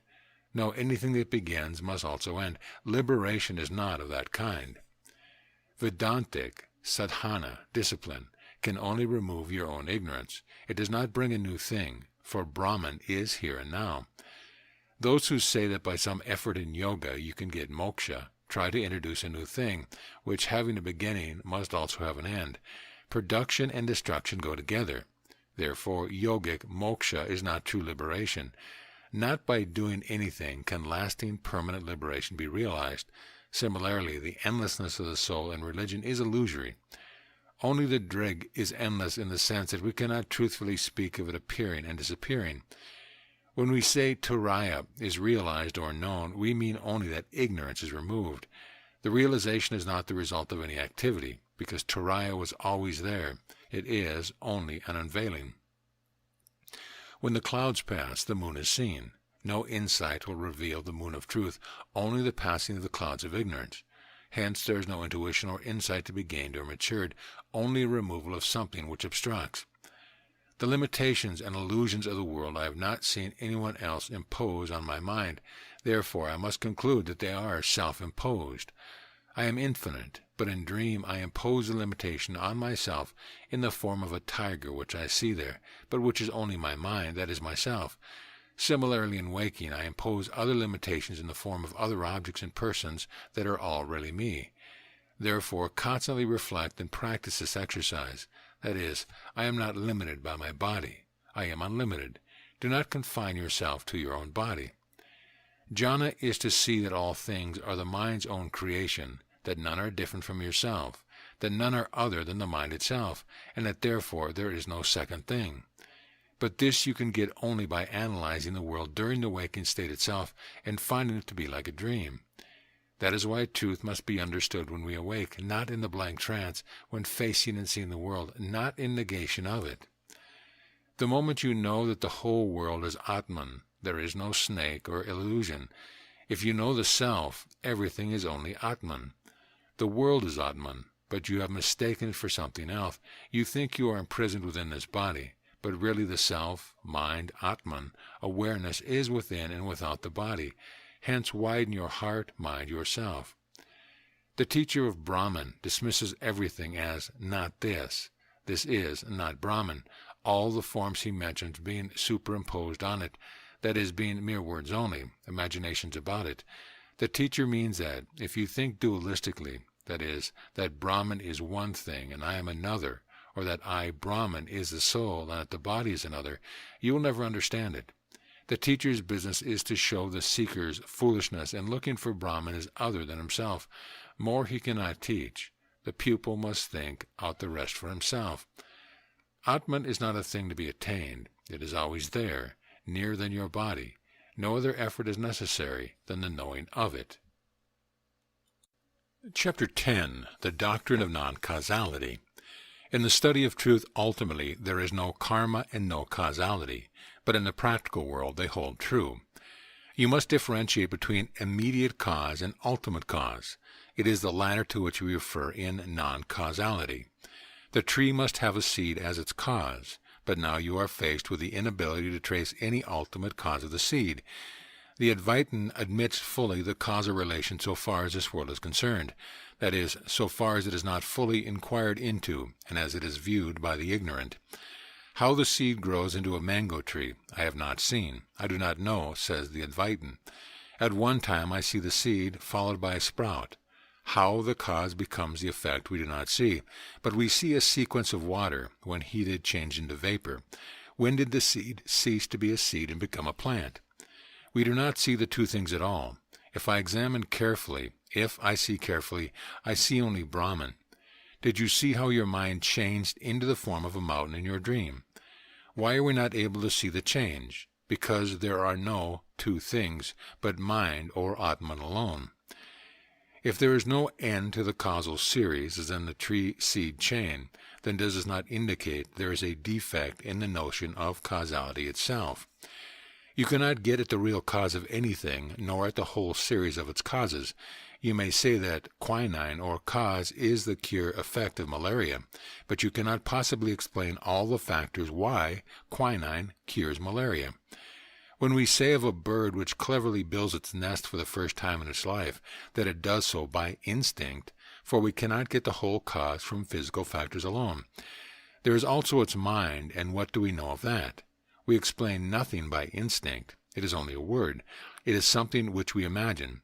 We do not know the totality of conditions which are needed to bring about an event. All that you really know are your own ideas. What is behind or beyond your ideas, you never know. Things happen in a certain order, but this does not prove that there is any causal connection between them, for the order is not invariable. We can say only that things happen. There is no such thing as a causal law. This uncertainty is what we mean by Maya. For ideas cannot be grasped, they are gone before you can get hold of them, so it is impossible to bring them into connection causally. Bergson was right in saying there is only continuous flow. This flow of indeterminate ideas is Maya. We do not deny that a succession of ideas, that objects appear before us. What we deny is that there is a causal relation between them. The notion that the world is ever changing precludes the notion of causality, because it proves that there is only one stuff or substance in all objects, the causal changes being illusory. Causality is only an idea, nay, imagination. There is no such thing, but habit, not only in this life but for many lives, has so accustomed us to think causally that only the few can give up this illusion. If you know the true meaning of causality, it is impossible to say there is such a thing as wrong knowledge. If you know that everything is produced by the mind, whether it be a mirage or the sun, then you always know everything correctly, that is, as mental in nature. You will not get lost or confused in understanding the world. But those who are still in the stage of causality will get confused and say, the wall outside is real, but the wall inside my mind is only an idea, because they will seek a cause for the idea of the wall. When you know there is no such thing as a causal relation, you will know that it is only the mind which appears and disappears as objects, and it will then be impossible to ask any questions, for all questions depend on the delusion of causality, the causal complex. All is then known to the mind, all is unity. Avidya, ignorance, disappears when causality is given up. The fundamental principle of human thinking is that no word can give a meaning unless its opposite is by its side. Misery is to be marked off from happiness, etc. The principle that all meanings run in dualities has a most important application in Vedanta, for when applied to the notion of cause and effect, it destroys the illusion of causality. Those who ask, why did I get this delusion of the world, do not understand that because they are deluded, because they assume the truth of causality, therefore they ask this question. They have already imagined there is an answer when in fact there is no real problem. Nothing is produced or born, everything is already there as mind. To be exact, we must say that nobody has ever seen a jiva, individual self, born. It is only our imagination. Did you see your own birth? But my present existence proves it. No, your existence is not denied. We are discussing birth. But I have seen other people born. Yes, that too has not been discussed. We are dealing with you, not others. Similarly, you cannot be present at your own death and witness it. Therefore, we say neither birth nor death can ever be proved. What is left? Only to imagine them. To say positively that you were aware of your body's birth is therefore to tell a lie. Much less were you aware of the birth of your own self, and much less will your awareness of its death be possible. Objection: but everyone can see that a son is born to a father. Reply: we agree, but we are inquiring whether the word and idea birth is true or not. We have found that they are mere words, imaginary things. There is no change really, only an imagination, an idea. If A and B are in a causal relation, then A comes first. Cause precedes effect. Now what do you see first of the external objects? Why, you see the mental impression of the same and nothing else at any time. Hence, if the mental impression comes first, it must be a cause. This is my reply to the objection that the external world is the cause of our mental impression of it. No, there is only the mental impression as cause. There is nothing external in existence. Objection is made to causality, because every idea must have an external experience or an external object to cause it, such as a pin to cause the pain of a pinprick, or an elephant which must appear to cause its mental impression. Reply: this is also a criticism of idealism. It is the strongest argument of the realist, this one of pain caused by a physical instrument. We ask, is the pain independent of the pin's point, or has it gone out of it?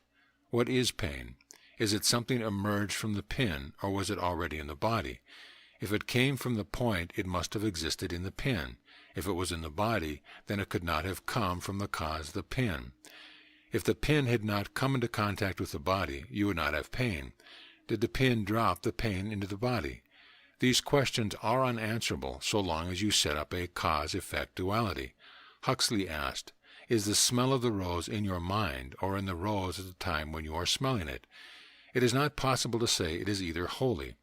Only for language's sake we say it is in the rose, but analysis finds it also in the mind, that is, in yourself.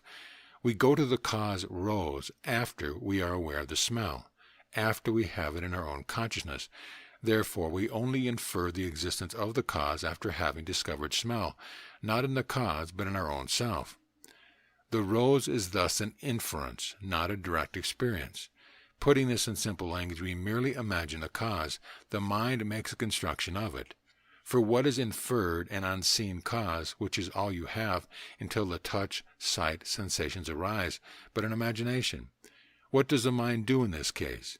It forms an idea. Try to draw a line between your idea of the wall and the wall itself, between the known wall and the existent wall. The first is a fact, the second is a supposition between the believed cause and the believed effect. The truth is that the wall and the thought of it are one and the same, just as the thread and the cloth are the same. The one cannot exist apart from the other. The Advaitans who say cause and effect are the same, identical, and there is no distinction between them, have gone high, but still have not reached the highest truth, which is that causality itself is only an idea, meaningless, imaginary, and not really existent. Go to reality. You will not find cause and effect. The mind constructs it. The hardest thing in Vedanta is to see that causation rises and falls with the ego. This is the last secret of Vedanta. When you see that the ego comes and goes, is therefore unreal, that mind alone is, then the ego is seen to be not other than mind. No two, and the question of its cause and of a world cause simply does not and cannot arise. No connection between Drig and Dreisam has been proved. There is no causal relation between them. There is nothing to show that there is any causal relation between two things, yet we start with the unconscious assumption that the relation is there and hence seek to put it there by imagination. The causal idea works in you unconsciously as a hidden complex. Only the mind is present all the time.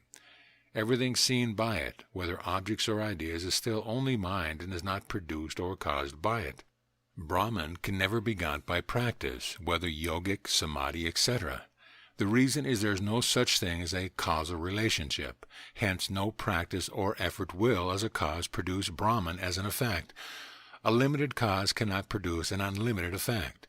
Brahman is got by understanding only. But those who do not know the truth of non-causality will advocate yoga as a means of reaching Brahman. Such is their ignorance. Causality cannot operate when there is no two. Cause and effect mean time, and what time did the cause become an effect. Why is time a question of such great importance? Because it involves a deeper problem of causality.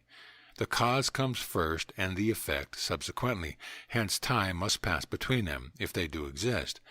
Therefore, if time is shown to be illusory, then causality will have to be regarded as illusory too. When time collapses, causality collapses with it. That is why Kant put them together. Hence, too, the study of time should precede the study of causality. The fallacy of causality is that we have to ask what is the cause for the ascertained given cause, and then again to ask what is the cause of that in turn. This leads us to an infinite regress, as with time. This is why Vedanta says causality does not explain anything in the final analysis. All that we can accurately say of nature is that there are sequences. We cannot correctly say there is cause and effect. Chapter 11. Advaita in Practice. You can know Brahman only by being it. Unity is here now, always has been and always will be, but so long as man remains ignorant of this truth, he will only see variety. The principle of unity can give you perfect satisfaction, as then you can have nothing taken away from you. What you then possess you will have until all eternity. It is not enough to grasp the intellectual truth of non-duality. You must next fix your mind continually in it. That is, you will get in glimpses at first, but you must not rest there. In order to become a jnani, you should stabilize them through the constant reminder that the world is not separate from yourself. Knowing the Atman to be non-dual is the first stage. Realizing as such is the second stage.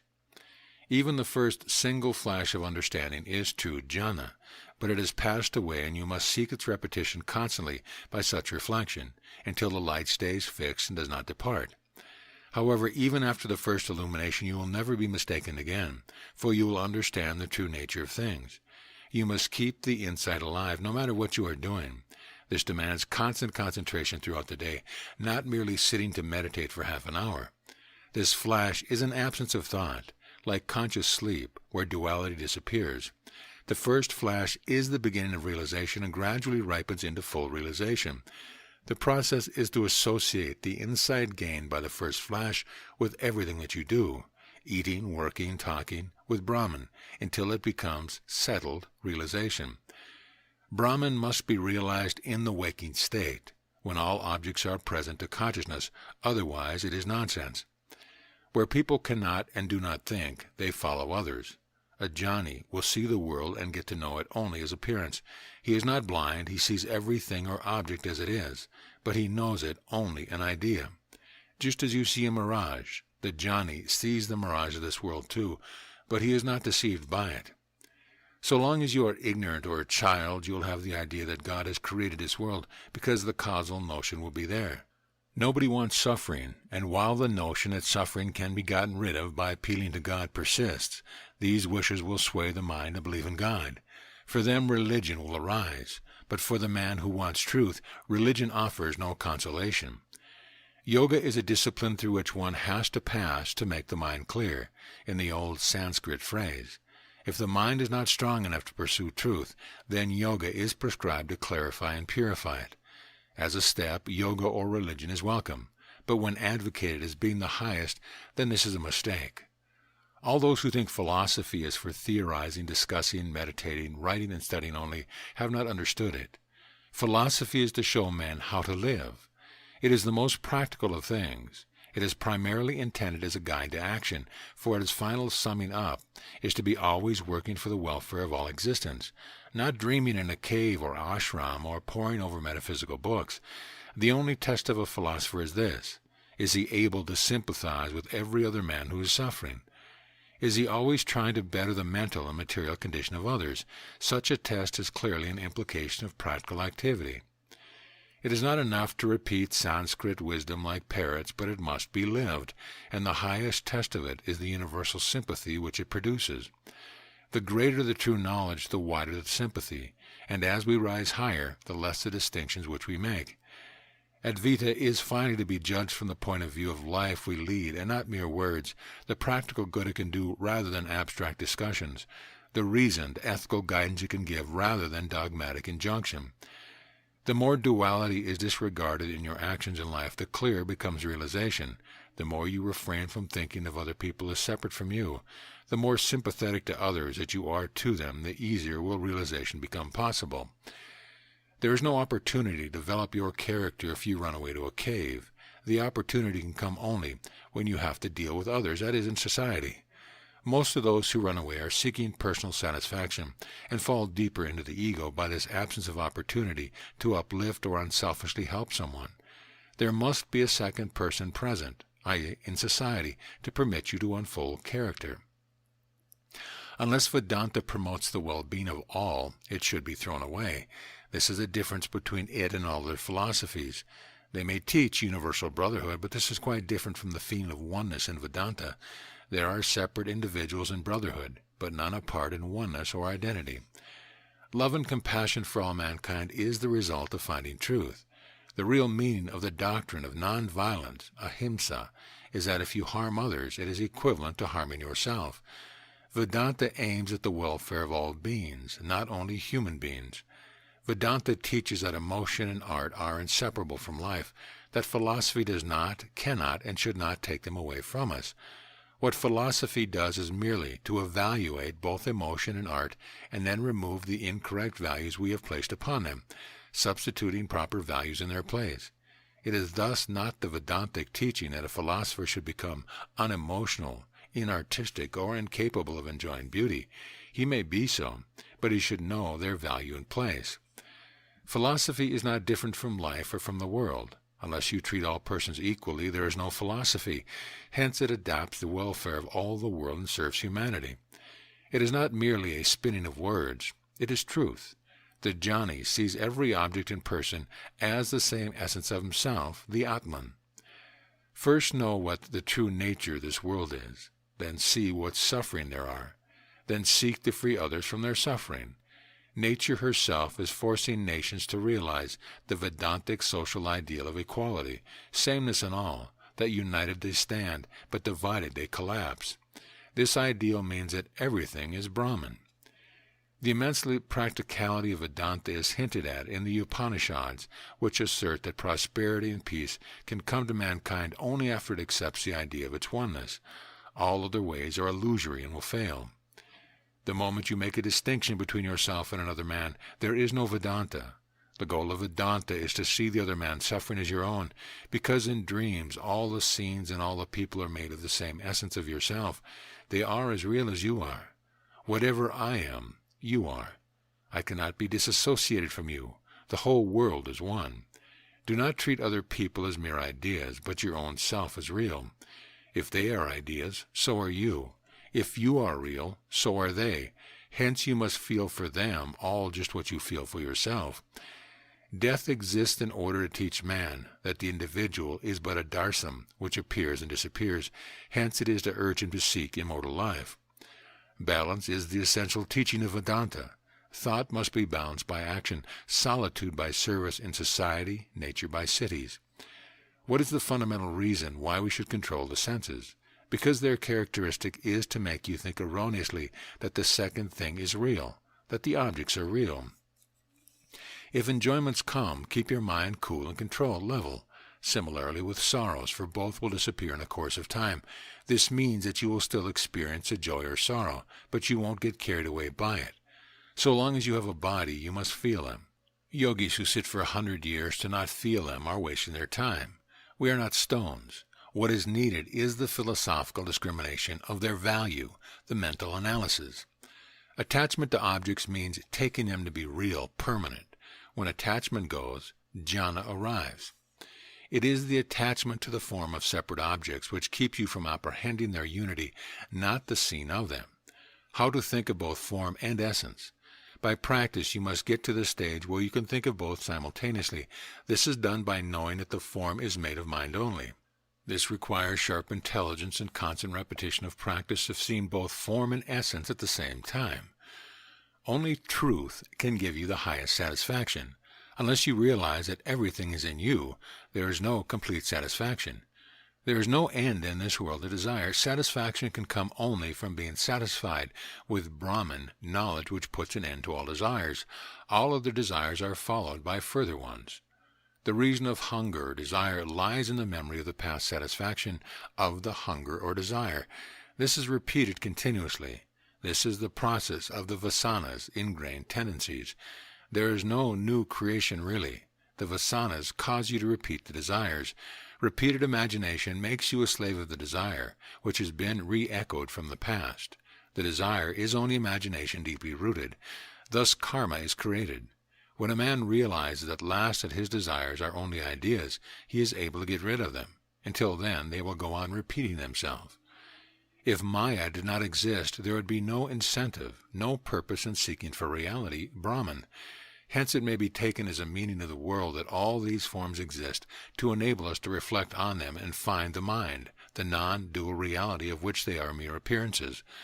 Those who say or think, in the course of time I shall gain knowledge, heaven, etc., cannot gain truth, for they are now the inhabitants of truth, and have not to gain it. They are ignorant, for they expect change in that where there is and can be no change. They think they are going to change, because they are attached to body and personality. This is their illusion. When asked whether there is a God, we keep quiet, because no proof is available of his existence, and therefore all such discussion with believers, not thinkers, is useless. Not that we are atheists. We start with agnosticism, and we come to believe in a God not concocted by men, but as he is in truth. Brahman is silence. Knowing that, you need not enter in discussion if you want to get at truth, for words are only words, ideas. But to refute others we may use words. However, in the verbal expression of every position that can be taken up, including ours, there is contradiction. In the final stage of argument, Janna can only show that both he and the opponent are limited by contradiction in every word and sentence. Give up the misleading and impossible idea that you are going to establish Brahman by means of books, writing, speech, and other words. All you can do is to refute other people's arguments about Brahman. He who has realized Brahman has nobody to argue with, because there is then only one, no second person in himself. Wherever the mind goes, whatever object you see, whatever thought you hold, you will know that in essence it is all one and the same thing. You will go to the very root of the matter and discover it to be mind, and mind to be Brahman. The body may remain as an object whose continuously changing nature you know and remember, whereas the Atman will be for you the ever-stable. Therefore there is nothing to be given up. You will see Brahman without a second thing. You will understand that as in a dream your own mind appears as the various scenes you behold, so your own nature Brahman is appearing before you as all this world. The moment you remove Maya, identify yourself with your real nature, that you are Brahman, then you attain everything. If everything is Brahman, how can you then desire anything? Everything is contained in you. There is nothing else. It includes all blessings, and nothing more is required. Ever peaceful means you do not want anything, not even God or heaven, because you know that even heaven and God are in you. Chapter 12. The Jnani, the knower of truth. The Jnani knows that the reality is himself, that the world which is seen is only an appearance. A true Jnani can never renounce anything. It is impossible. He has only renounced the idea of a separate universe. It is utterly impossible, according to the Upanishad, for anyone to detect who is a Jnani. No outward sign will reveal it. The nearest but partial possible test given in the Bhagavad Gita and Mandukya Upanishad is he doing good to others without thought of gaining benefit for himself? If the Jnani is able to eat, work, and attend to practical duties without losing his jhana, why would he not be able to sleep and dream like other men without losing his jhana? And this is the case. The Jnani will follow whatever occupation he wishes according to the circumstance. There are no prohibitions for him. He may be a coachman or a king. The Jnani, on attaining realization, will not give up his vocation in life, but will continue it as before. If he was a king, he continues so. If a palanquin-bearer, he will remain one. In short, he still does his duty, but now it is done with a motive for the good of others. Jnanis have lived in the company of butchers, shopkeepers, hunters, even robbers, behaving as they did, not claiming to be different from them, but occasionally dropping some word, giving some hint or advice, which will ever so slightly give higher ideals to his companions. Thus he will instill hope into seekers' hearts that it is really possible to attain higher levels. A jnani knows the external world is Atman, whereas ordinary man does not know, yet both live and work in the world in the same way. There is no outside difference to be detected between a jnani and the ordinary man. The difference is entirely inside the mind. You cannot say how a jnani dresses or moves or works. He is trackless like a fish in water. The infallible test of a false jnani, where there is no other way of testing him, is whether he is actively engaged in removing the suffering of others and serving humanity. The jnani's idea of service will comprehend that, while he tries to relieve physical suffering, to remove ignorance is still higher and a more necessary service. The jnani makes no voluntary effort, but does what has to be done. Therefore, he will practice both activity and abstention at different times. The sage will live as he pleases, above codes, but this does not mean he will do wrong, harm others, or cause suffering, for his self-identification with them will prevent this. The enlightened man does not criticize or praise men, but he does criticize or praise actions. He does not speak ill of persons, but he must condemn or discourage or praise or support wrong or right action. The minds of those who judge a jnani act on the consistency theory, hence they judge him incorrectly. Whatever happens to the wise, whether it be success or failure, pain or pleasure, he will think on every occasion that it is Brahman, and thus lift himself above material experience. The jnani's mind is paradoxically more active and less active than the ordinary man's. More active because he uses his brain, less active because whatever happens he remains unworried and unaffected. He knows the past is gone and don't worry about it. If present losses occur, he knows that all is still Brahman, and hence nothing is really lost. The jnani sees and knows the table is a table, but at the same time he knows that it is only Brahman. There is no distinction between unreal and real for the jnani, only for the student. Hence, in seeing the table, he knows he sees Brahman. It is not a question of seeing the table first and then interpreting as Brahman. To the jnani, both death and rebirth are ideas and hence do not exist in reality. Do not ask him, therefore, what is going to happen after death, because the question is meaningless to him. Everything is but mind, ideas to him. When I know all is Brahman, I can help another who is suffering, because I consider him as myself and consider that I am suffering in him. I see a second person, duality, but I know as a jnani that he is the same person as myself. If everyone sympathized with everyone else, then Janna would have been universal. A jnani knows the truth and always acts to help others, whereas ordinary man may or may not help others. The jnani knows all life is one. Ignorant man does not. This is the difference between them. This realization in its fullness brings absolute harmony between thought and action and makes the jnani. End of chapter, end of book. This audio presentation of Advaita, The Truth of Non-Duality, by V. Subramanya Iyer, is brought to you by audioenlightenment.com. Copyright 2015. All rights reserved.